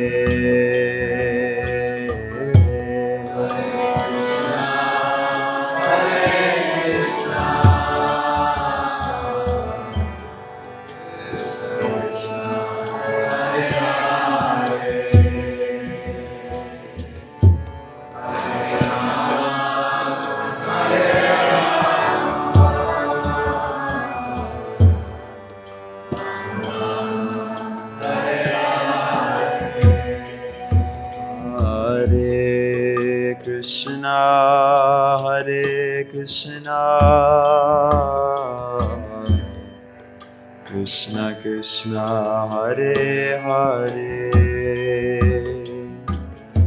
Hare Rama Hare Rama Rama Rama Hare Hare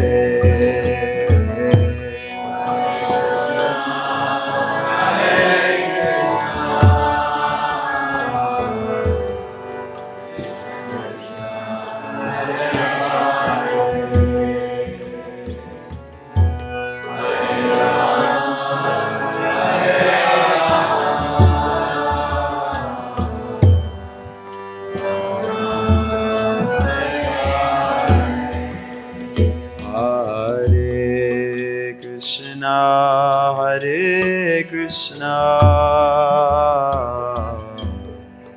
Krishna Krishna Hare Hare Hare Rama Hare Rama Rama Rama Hare Hare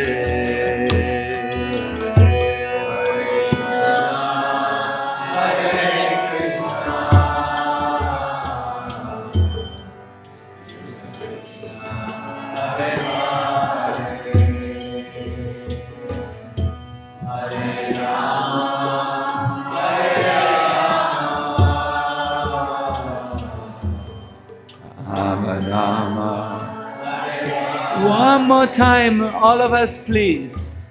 Hare Krishna, Hare Krishna, Jaya Guranga.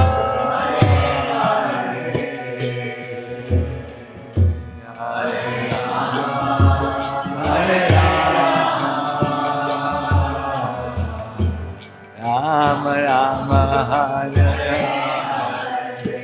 Jaya Hare Krishna Hare Krishna Krishna Krishna Hare Hare Hare Rama Hare Rama Rama Rama Hare Hare Hare Krishna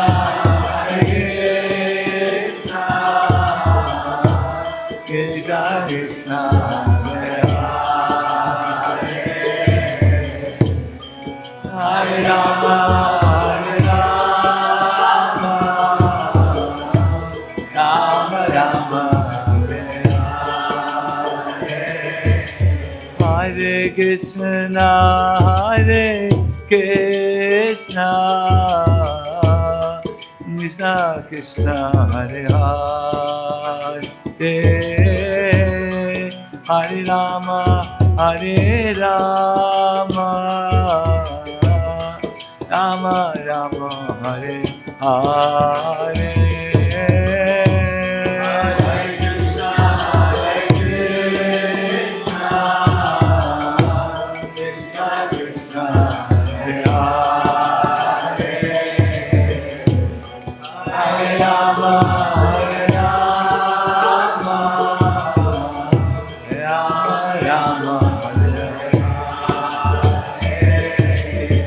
Hare Krishna, Hare Krishna, Krishna Krishna, Hare Hare, Hare Rama, Hare Rama, Rama Rama, Hare Hare.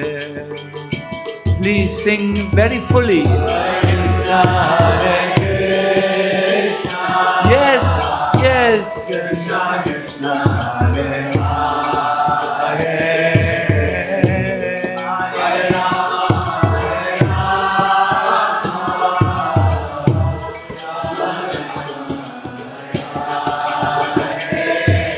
Hare Krishna, Hare Krishna,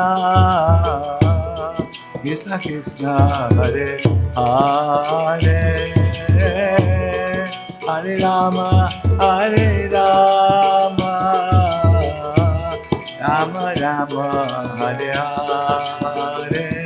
Hare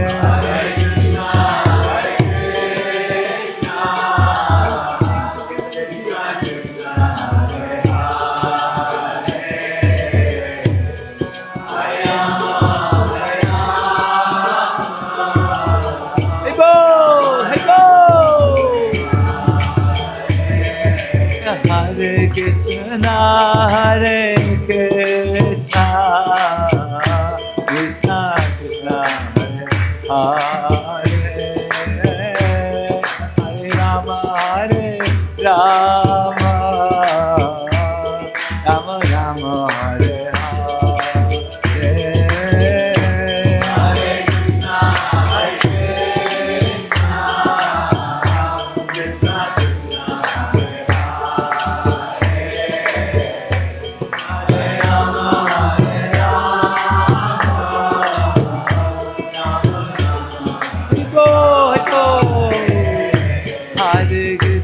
Hare Krishna, Hare Krishna, Krishna Krishna, Hare Hare, Hare Rama, Hare Rama, Rama Rama, Hare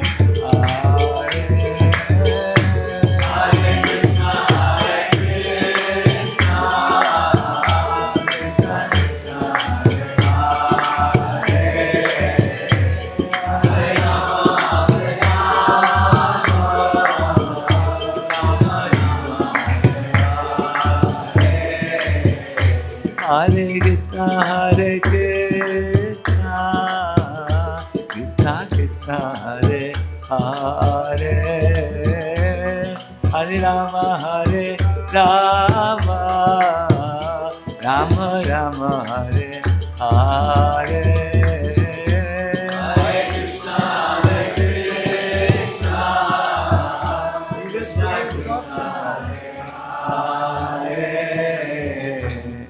Hare Rama, Hare Rama,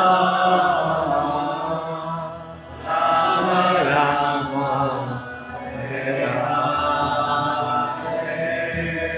Hare. All of us, please, again. Hare Krishna, Hare Krishna, Krishna Krishna, Hare Hare,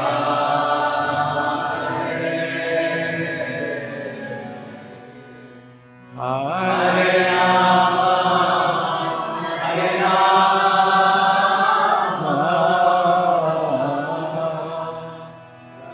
Rama Rama, Hare Hare. There are three kinds of chanting.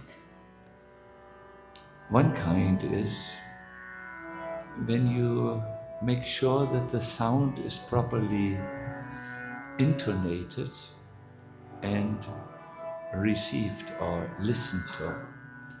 That is on the physical level.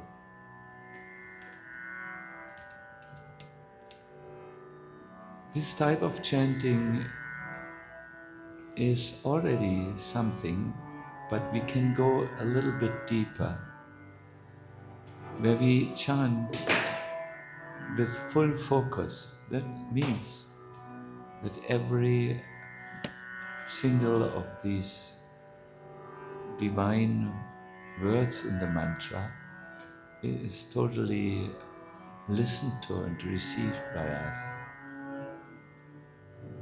But then there is a third level, and it is here where the full potency and beauty of the mantra can unfold in our consciousness. It's when we chant with our heart, not just the body, not just the mind, but our devotional hearts. And we address the Lord as we know Him from the level of the heart. So whatever level you feel comfortable, physical, mental, means with full focus, and being absolutely in the present moment. And then the heart level, which means more the devotional level. Whatever you are comfortable, please let us chant like this.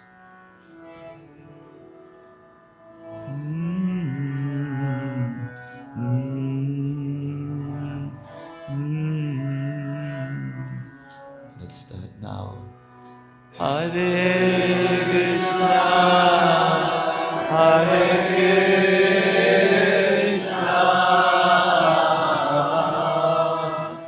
Krishna Krishna,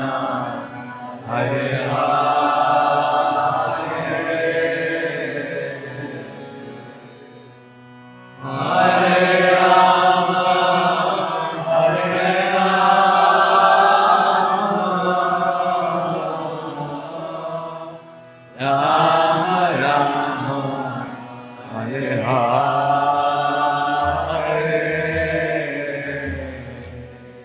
Hare Krishna, Hare Krishna,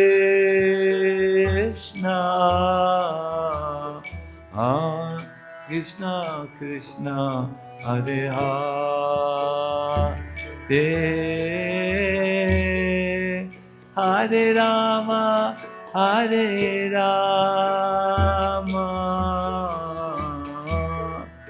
Rama Rama, Hare Hare.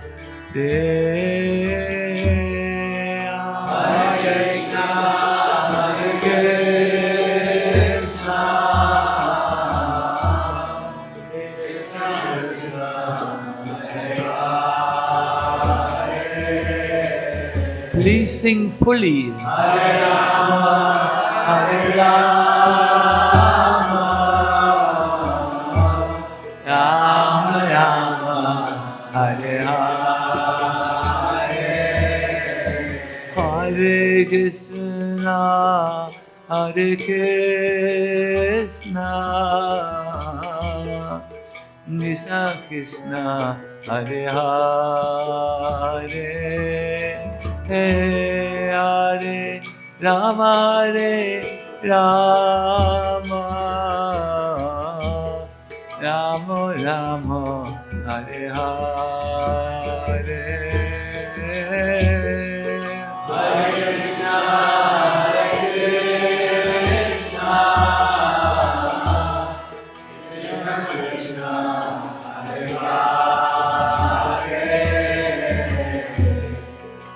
Hare Rama, Hare Rama, Rama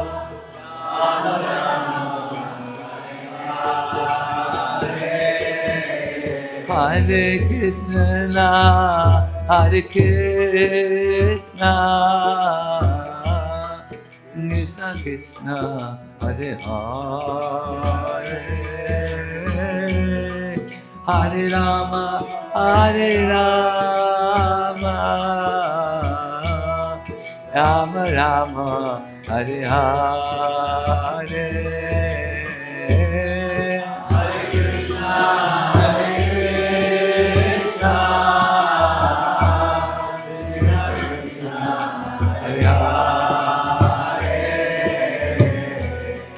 Hare Rama, Hare Rama, oh,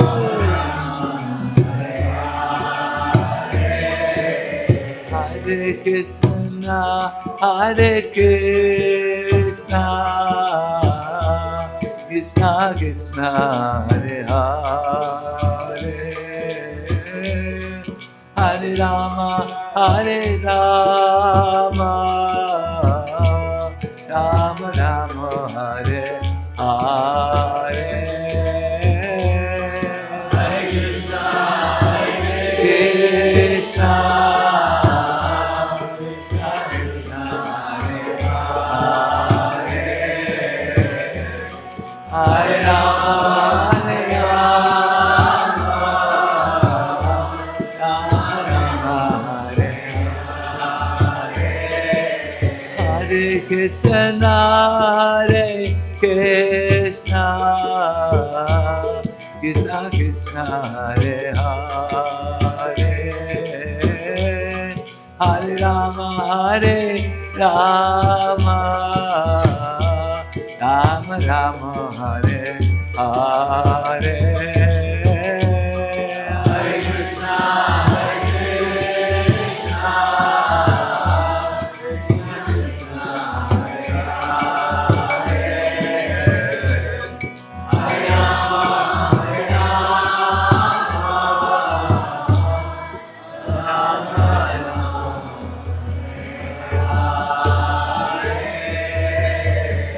And one last time, please, all together. Hare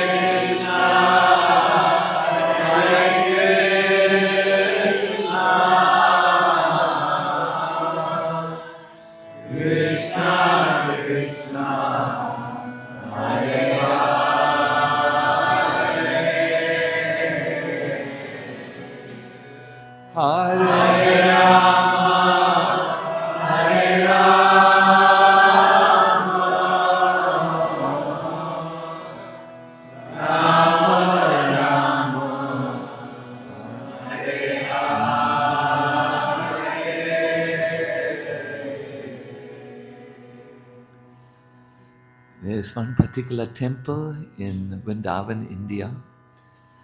Whenever you have visited the temple and have gone through the huge gates to exit the temple, you pass through those gates and then you sit down on the steps and you chant 3 times the mantra Ram.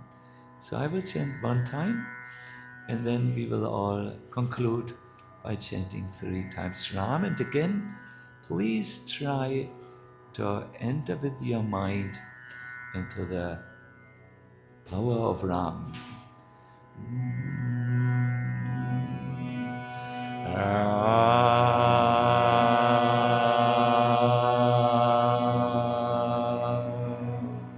Now all of us.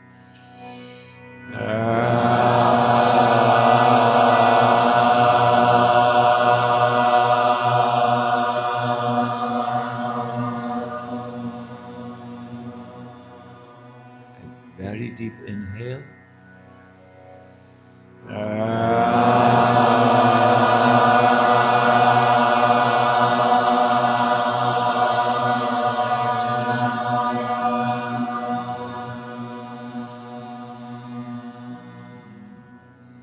And for the last time, we will do something special.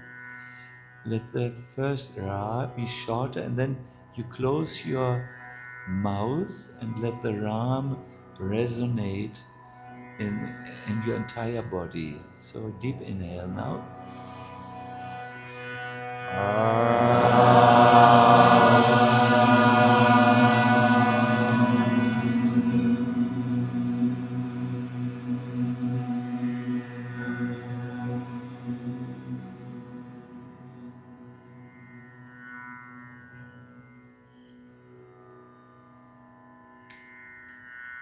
For just a brief moment, let us do what is most difficult for us modern people. Let us just be. Just be. Just sit in silence. I will give you a sign when we come back to room awareness.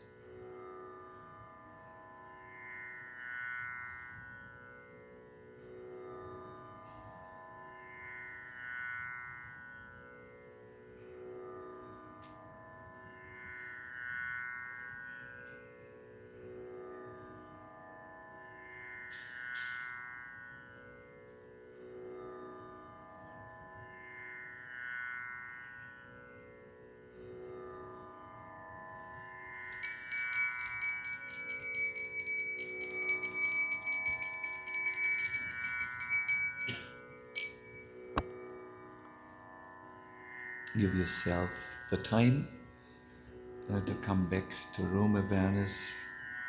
What is always good is to rub the hands like this and then put them on the eyes, like in palming, perhaps. And then take the hands away from the eyes and look into the palms of your hands and see them as if you see them the first time.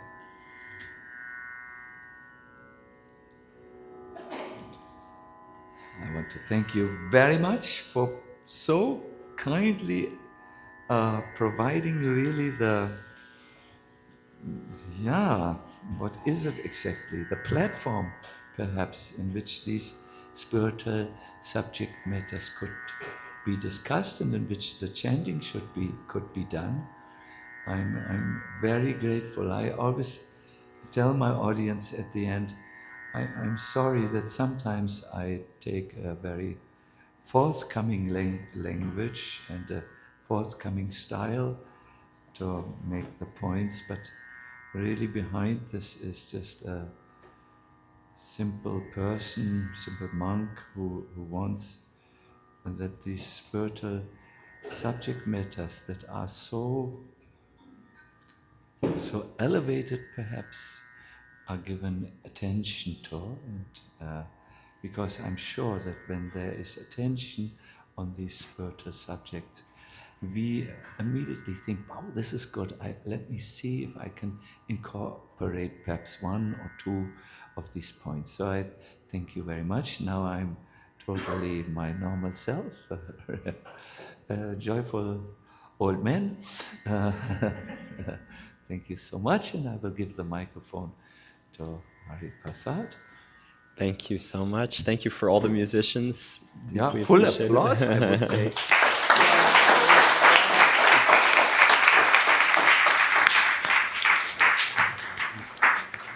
So now we'll move into the final part, I should say the penultimate part of the evening. The dinner and time together is also there.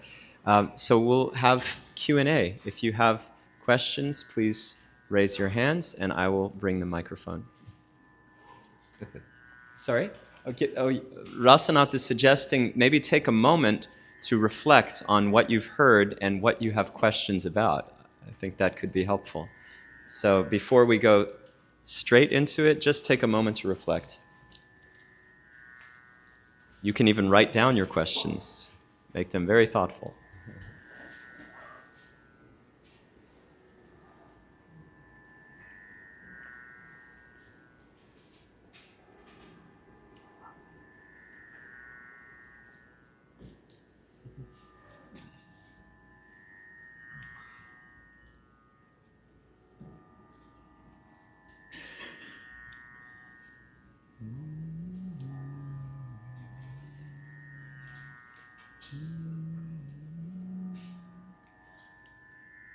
Okay, we will begin. If something more comes to you, by all means. I saw Nidhi first and then Parastu.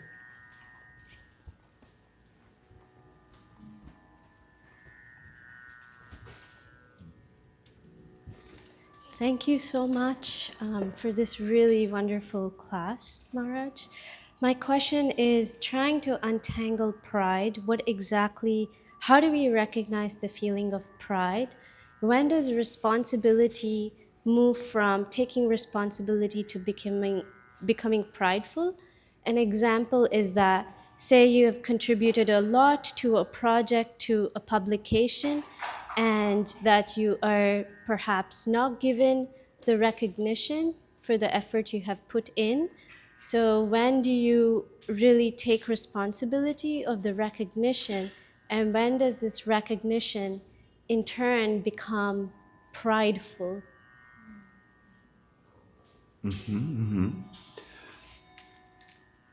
Thank you very much. It's important to identify pride because there's also confidence and other things that are by all means to be honored. So pride is whenever you look down on something or someone and you have a feeling of being superior. Now the problem with this is when you look down, you can never recognize what is higher than you. I experienced this problem today in a very embarrassing way. we were driving by the Empire State Building, and I was informed, here is the world famous Empire State Building, the dream of all German tourists to see it. But I could only look down because there was this roof of the car, the taxi, and I could not look up, and I could not enjoy the beauty of the Empire State Building. So that's, I try to be humorous, but no one laughs, so it's all right. And whenever I look down on something or someone, I will not be able to see the beauty of it. It's out of my reach. And that's a very simple definition of pride. But confidence, that's a good quality. It's so good in spiritual life if you know and you're confidently, but you will never look down on anyone or anything. It's something else, no? So, but pride, and you can check yourself when you are in a conversation, for instance, and you think, this person is really not seeing things very clearly. With that, you won't be able to even, you may hear the words, but you can't reflect about what if there is some truth in it also. You're looking through the lens of judgment, and then it's not possible to see. So that's a very, Nidhi, your good name is Nidhi, I understand. Nidhi, I like very simple definitions which are practical and which you can apply in life. Yes. Oof. I could give you many examples of pride people, but I think it's so simple we can immediately relate, because we sometimes look down on people and someone, and yes. Thank you very much. Is there another question? I think there was. Thank you so much for this wonderful presentation. You brought up a point earlier, which was around the third category of like too lazy, too complacent, or resigned. And you mentioned the relationship between complacency and comfort, and resignation and struggle. I just wonder if you could expand a little bit on this. Mm-hmm. Thank you. Thank you very much.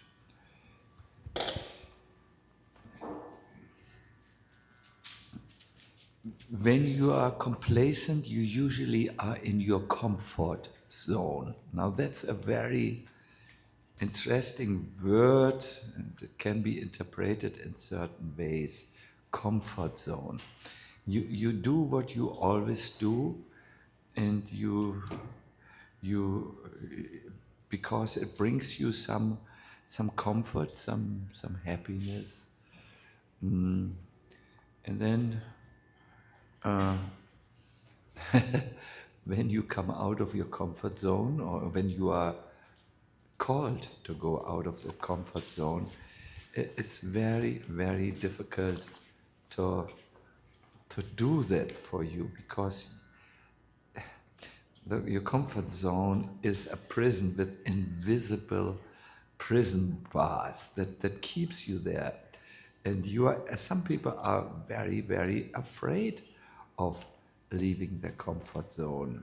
You know, they react with fear, which is sometimes even physical. Like a good example would be when you are asked to speak in public and you have never done that, and you are deadly afraid of it. What if people find out when I talk that I'm a little bit this or that, you know? So I know that a spiritual teacher will always ask their disciples to move out of their comfort zone, because only then they can learn something new. And he will have to know when is he asking for too much. You know, the poor disciple will, or student will be too afraid or too in panic, or when is he just, when is it still manageable? That is about the comfort zone, and I would clearly invite all of you to respond to this call. I remember I grew up on an island. You will like this, and I wanted to learn swimming. You know, this is very handy. As a little child, I actually built a boat. I was around 7 years, and I was ready to go with the boat to America when it sunk in the midst of the water, and I was saved by a fisher boat. I remember still. I was always enthusiastic to leave my comfort zone, but when I wanted to learn swimming, it was too much for me. There was one swimming instructor, at least we only knew this, and I had been there when he had taught the older boys who were 2 years older than me. So he had requested all of us, now I will require your help, to all of the boys, not me, to crouch down like a little frog on the, is it a pier? You know, the thing which goes into the water where they tie down the sailing boats and so on. So my brother and everyone was crouching down like this, and then he made a big sound, and he just threw everyone into the water, clearly out of their comfort zone. And I remember one boy was too shocked, and he started to sink, and he needed to be saved. So when I saw this, I thought, I'm not going with the swimming teacher, because this is too hard on me. I'm a little bit more refined, you know. This doesn't work. And so yes, we shouldn't be too risk-taking when we leave the comfort zone. We should make reasonable steps. But all your learning happens outside the comfort zone. All your new learning. And perhaps this is something that when we grow older becomes more difficult for various reasons. It could be because of, too busy in what we do and so on. It could also be being afraid. But my dear everyone, Upbuild is having so many courses that they are designed for you to move on and come closer to the eternal self. It's the ultimate adventure, I would say, of human culture, which is tried to be presented in. So don't be afraid to leave your comfort zone. The second thing is, this is on complacency, but the second thing which is similar, which is on the opposite end, so to say, or different, is you're not in your comfort zone, really, but you are resigned to it. I have heard, I've read in one, I forgot where it was in one conference, and someone was describing how much people resist change. He gave an example of a dysfunctional family where the husband came always, or many times in the week, back from drinking and was just beating his poor wife, you know. What is it? Domestic violence, no? And it was really hard beating. Then one day, the husband came home and said, "Let me do Surya Namaskar now." So it's a yoga exercise. So it turned out he had gone to a yoga society in order to overcome his problem, aggression problem, and was now peaceful, and made, instead of beating up his wife, he did yoga exercises when he came home. There was so a normal American household. This was so different.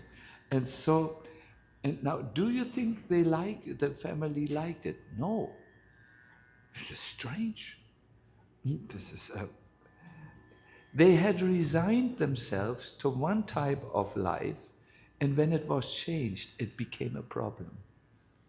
Although the beating up was no longer there, but the change is so difficult to accept for people who are resigned to a certain way it is. This resignation, I think, is a great, great problem. We may not call it resignation. We may just call it acceptance, for instance, of a status quo. And although it is good to accept certain things, it is very good, it has a high value, but not here. When there is a situation where you are sure and you're getting signs that this is to be improved and that you need to change something in your life, and you don't do it. Yeah, phew. Some people will say nature cannot accept when people are not changing, because evolution of moving forward is a principle of nature. It is principle. Even the old Greeks had described this, that the physis, the matter, is in a state of progress and evolution, in a state of flow, moving forwards. And we should accept changes. If we don't do this, we are resigned, this is the way it is. Nature has its means to bring us forward. Sometimes, my dear everyone, people break their hands, arms. I have seen this. Get sick.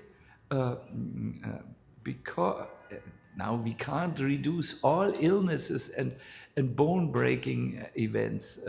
Events is not the word, when bones break, to this principle. There are many other reasons, but one reason is that we are not listening, and we are now educated. We are getting our signs.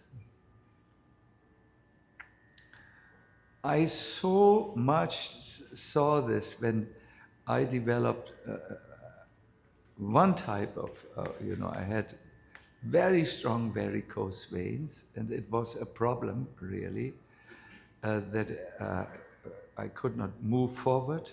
I could not move with the legs very nicely. And then someone just told me, "Are you maybe walking in the wrong direction, Sacinandana Swami? And you are stopped now." And first, my ego came up. No, I'm a Swami, I know everything. But then I had to agree, yes, I'm moving in the wrong direction. And now I was stopped. Hare Krishna. So, thank you very much for your question. Any other questions are here? Yes, I remember. And please share your name also. There is one question, yes. And Yes. then perhaps I thought this, please tell your good name. Patty, yeah, afterwards. First is our gentleman. Okay. Please. Thank you. I'm Jim. Jim. And I'm a guest of Sippy's. First A of all, guest of Tsipi? yes. I'm also a guest of Tsipi. Very good. All roads lead to Sippy. First of all, thank you for the amazing experience of meditating and chanting with the group. It induced a feeling of joy that I was not feeling earlier, just being too busy. My question is, at some point, several repetitions in, I perceived your voice as changing.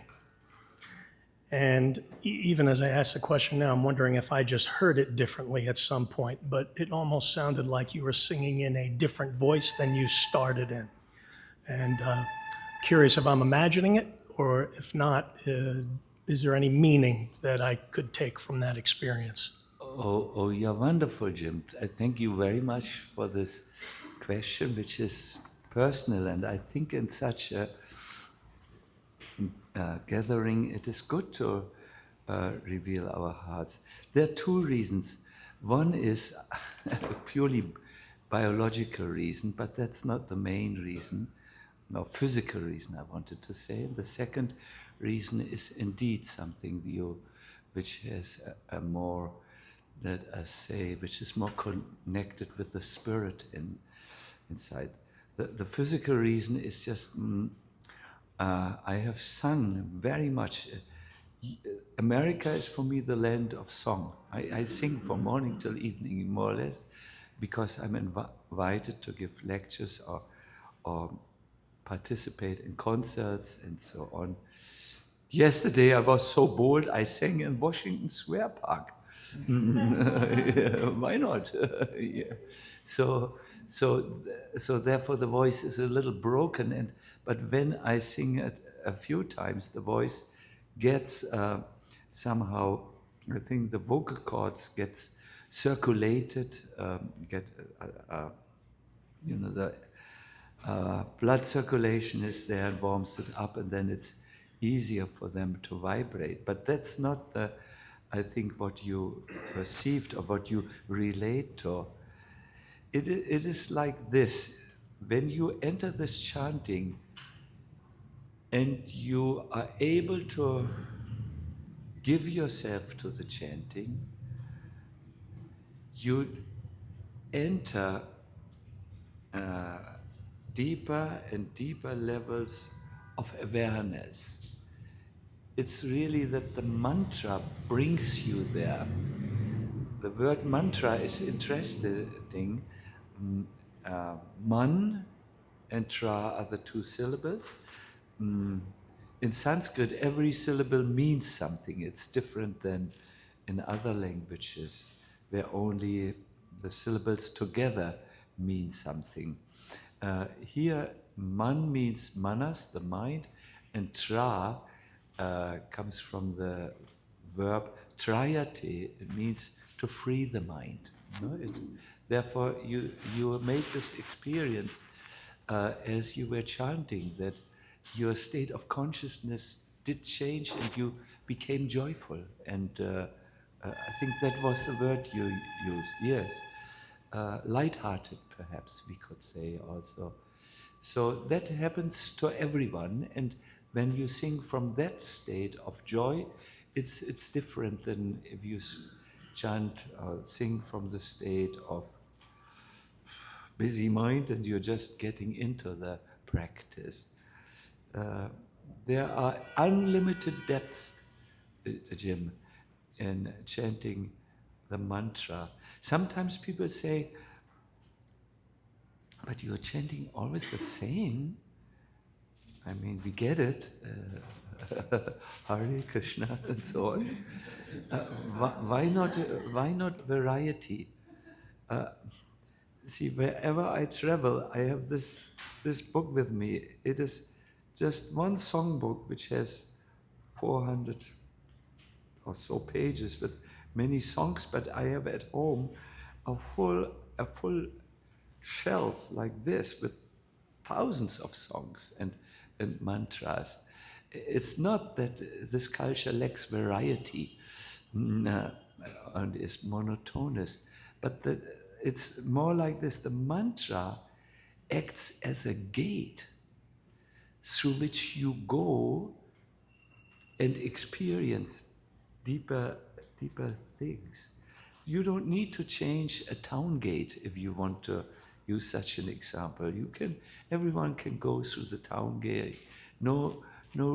There's no reason to change it to a different location, except there's, like flood or something. But this is a gate, a portal, if you so wish. A portal through which your consciousness travels to other levels of consciousness. And you reported joyfulness. I also felt like lightness, but I'm very happy.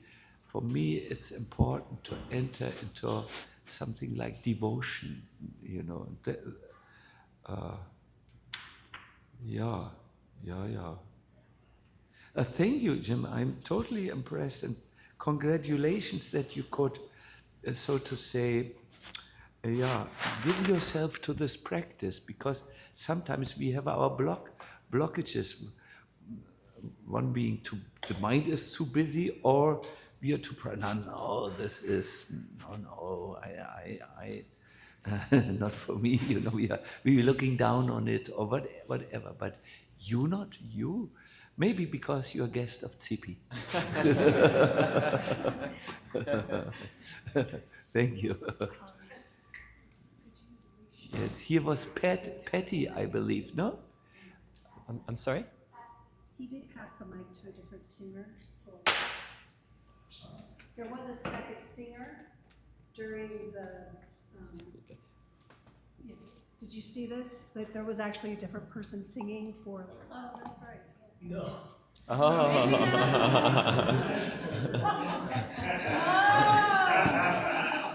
With much respect, one of the musicians was singing for a while, leading the solo.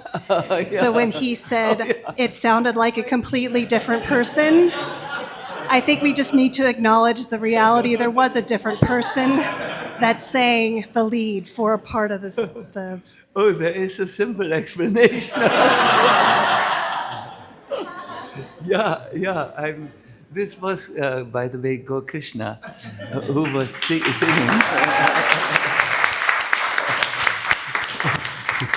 So indeed, there was a second voice, a totally different voice. But still, what I was saying, I forgot, because I'm actually only a member of the Gaur Krishna Bhajan band, This is my identity. So I forgot totally. It was meant to be to get your answer. Patsy, and then I think I saw Sam. Thank you, Hare Krishna. So I would like, I read in Yoga Sutra Patanjali that Santosha, contentment, is one of the highest aspect of spiritual state. And I would like to hear your teaching on the nuances between complacency and contentment. Oh yeah, very good, very good.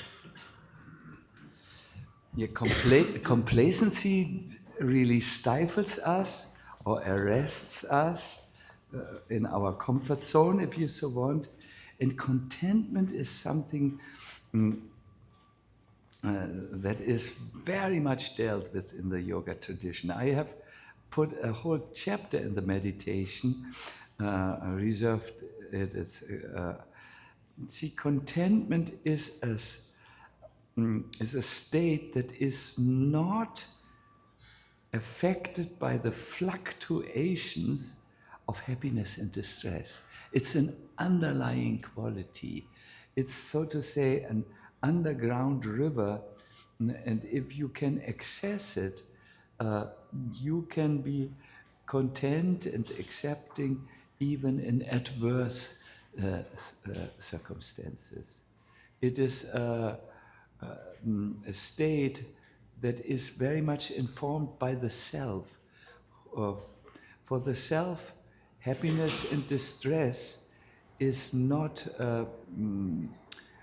the issue. It doesn't upset or unsettle the self because it rests in santosh or contentment. Yeah.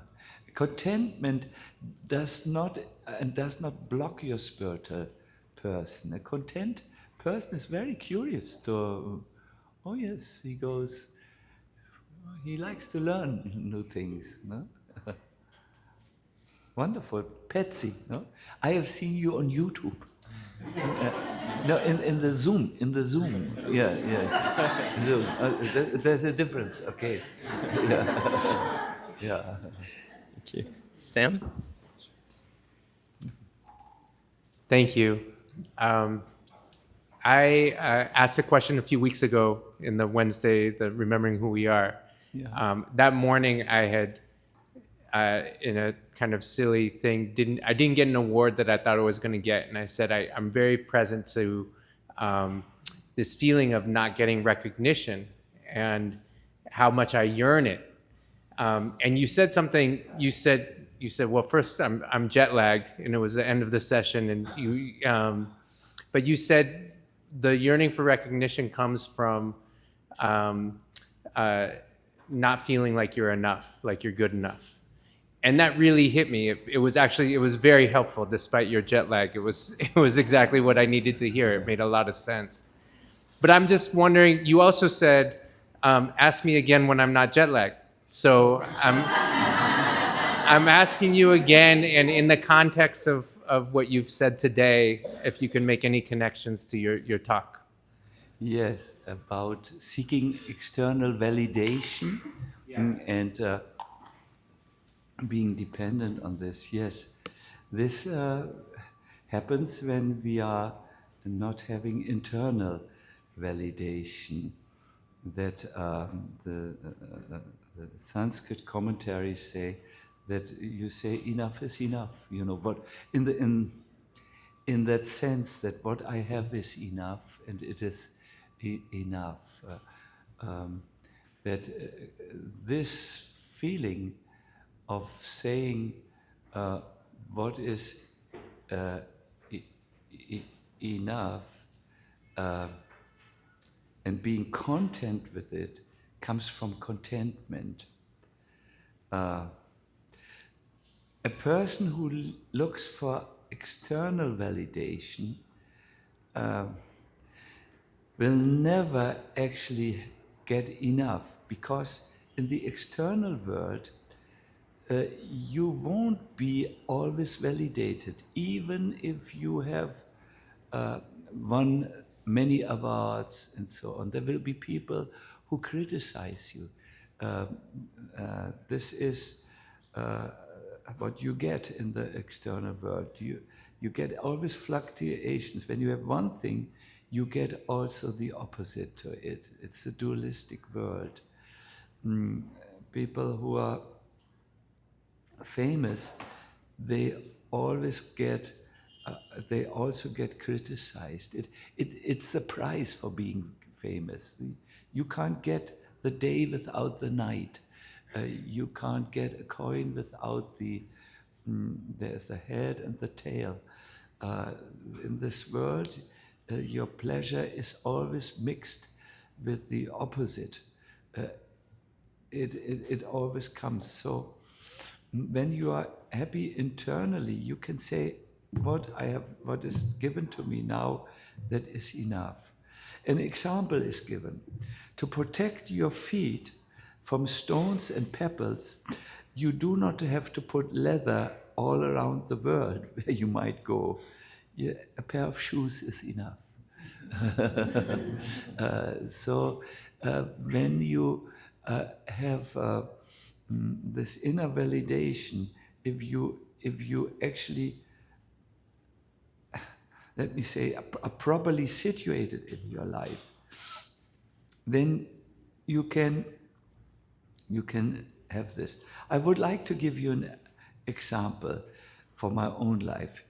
When COVID came, I could also not travel any longer so freely as I do now. And I put all my intention on reaching people through the social media. That means short videos, wisdom videos, talks, and so on.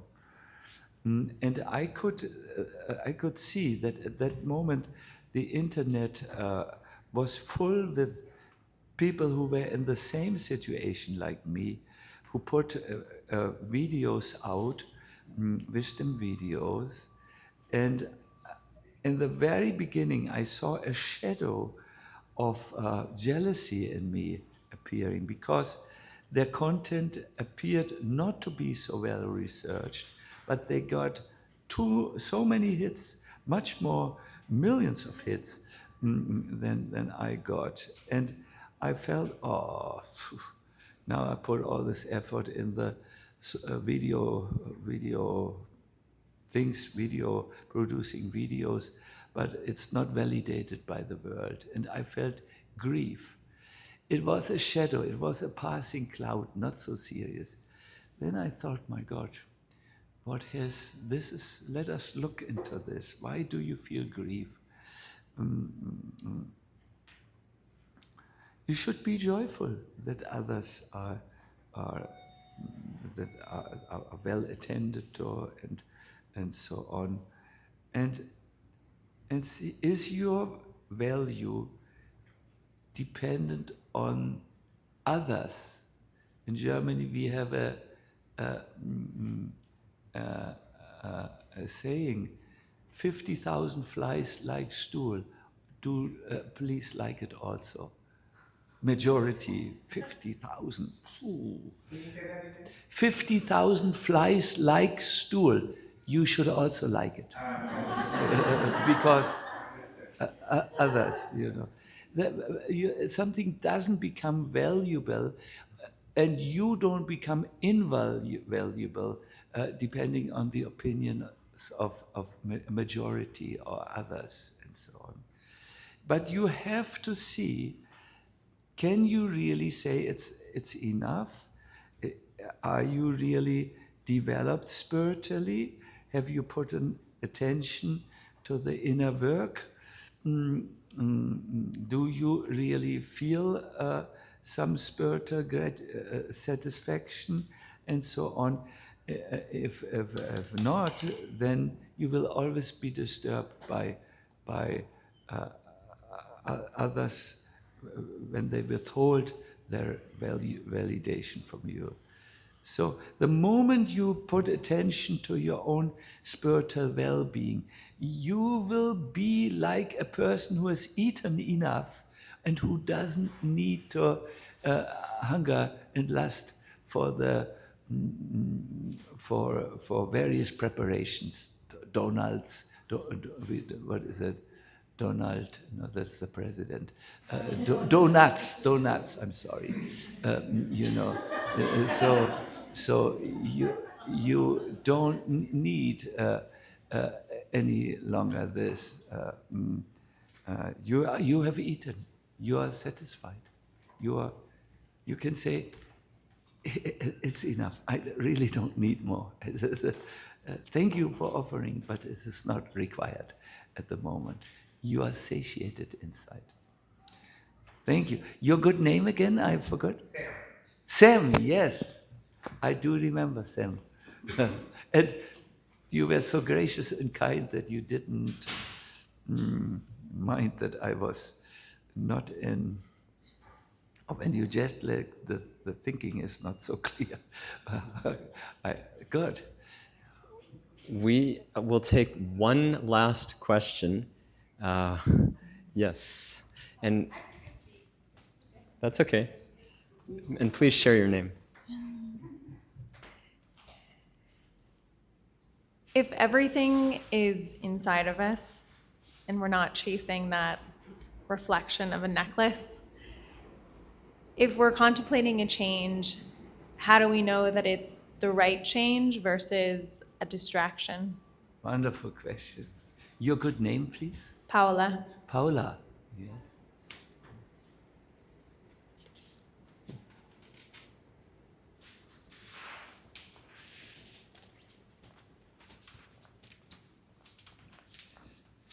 Paola,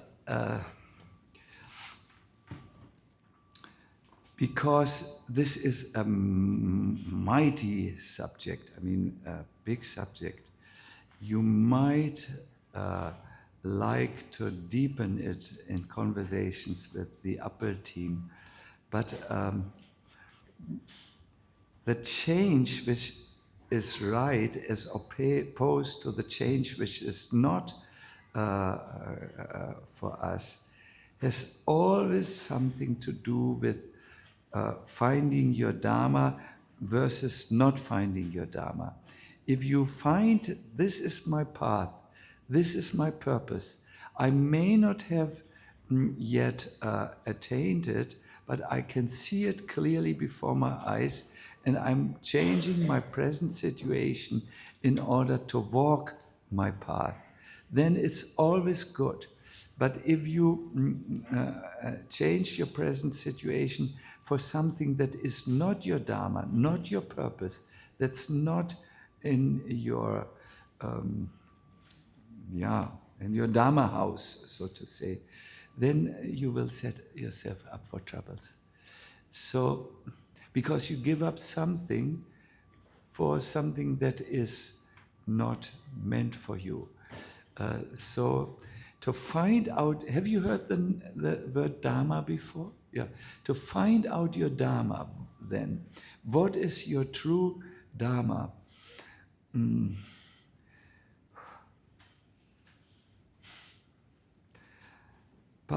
Paula, this is, I have given days of a workshop for 4 days on this.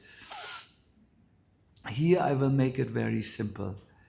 There are 3 things I suggest you do to find out your Dharma.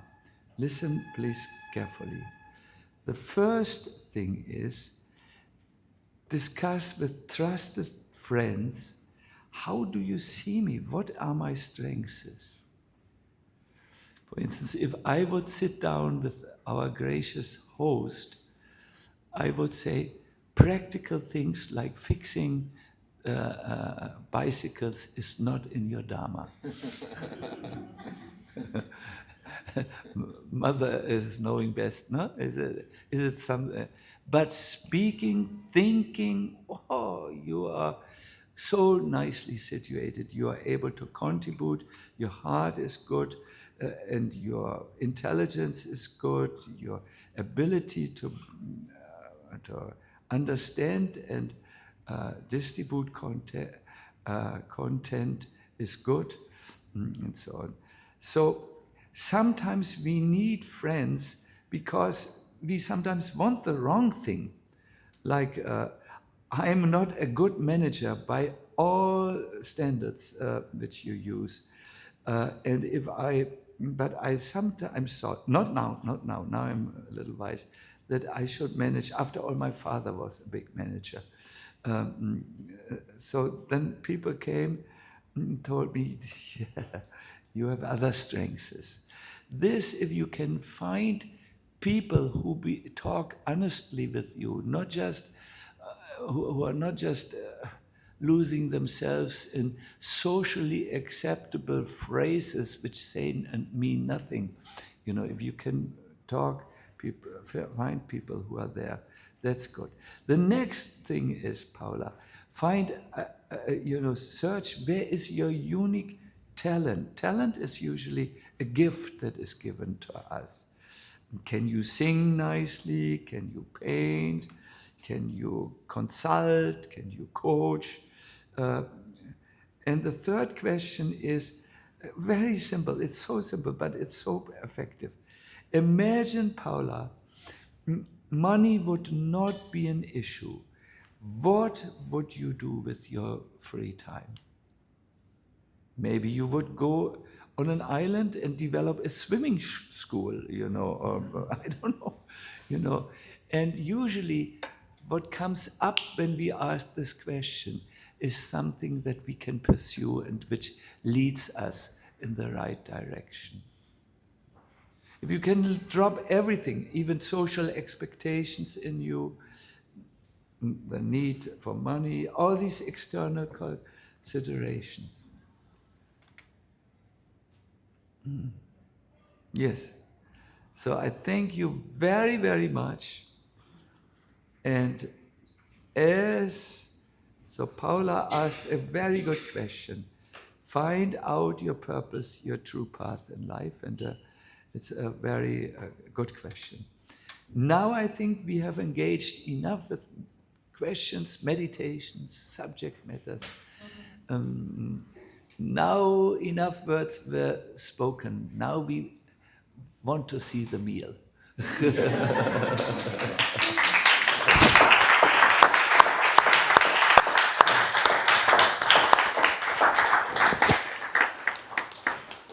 Thank you very much. So yes, I will be there. But how do we do this with the meal? Please tell us. Do we get up and get it from somewhere? So there will be a serve out in the kitchen area in the back, a buffet style. Yes. So you'll make your own plates. Good. Just in closing, we want to really, really thank Sacinandana Swami from our hearts for giving himself, coming all this way, and giving so much of his time and energy and wisdom, really coming from such a deep place. We can thank him with one more round of applause.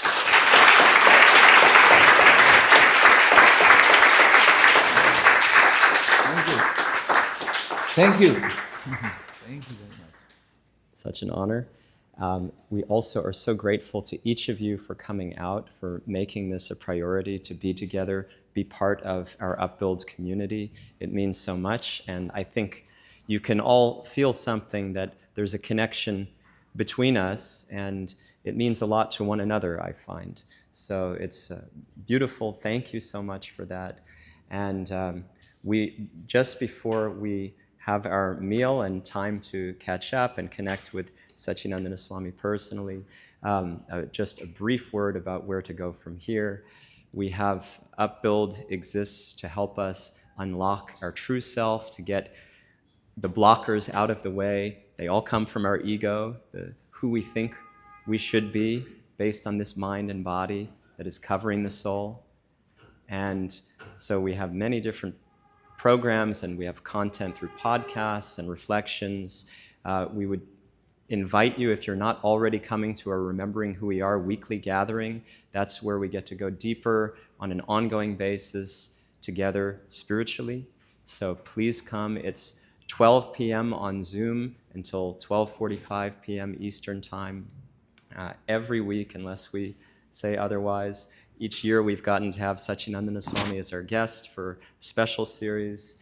We'll be discussing soon, we'll be processing the series that we just had with him, which is always very exciting to see what kind of realizations came.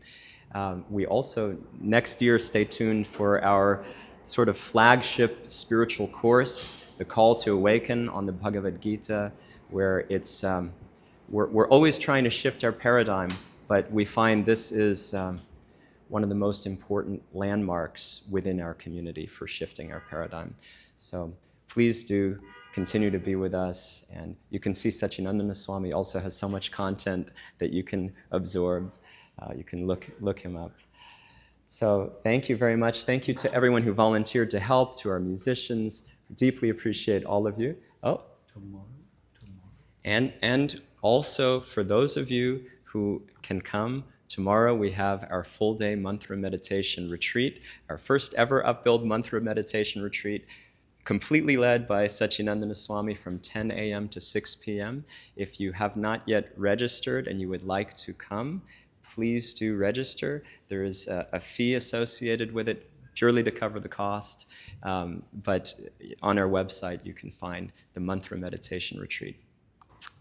Thank you. We will go and have our sacred meal. Thank you so much.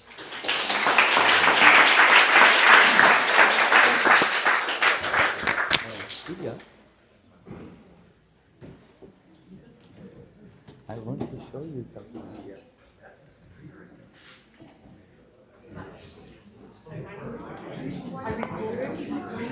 Yeah, I figured probably.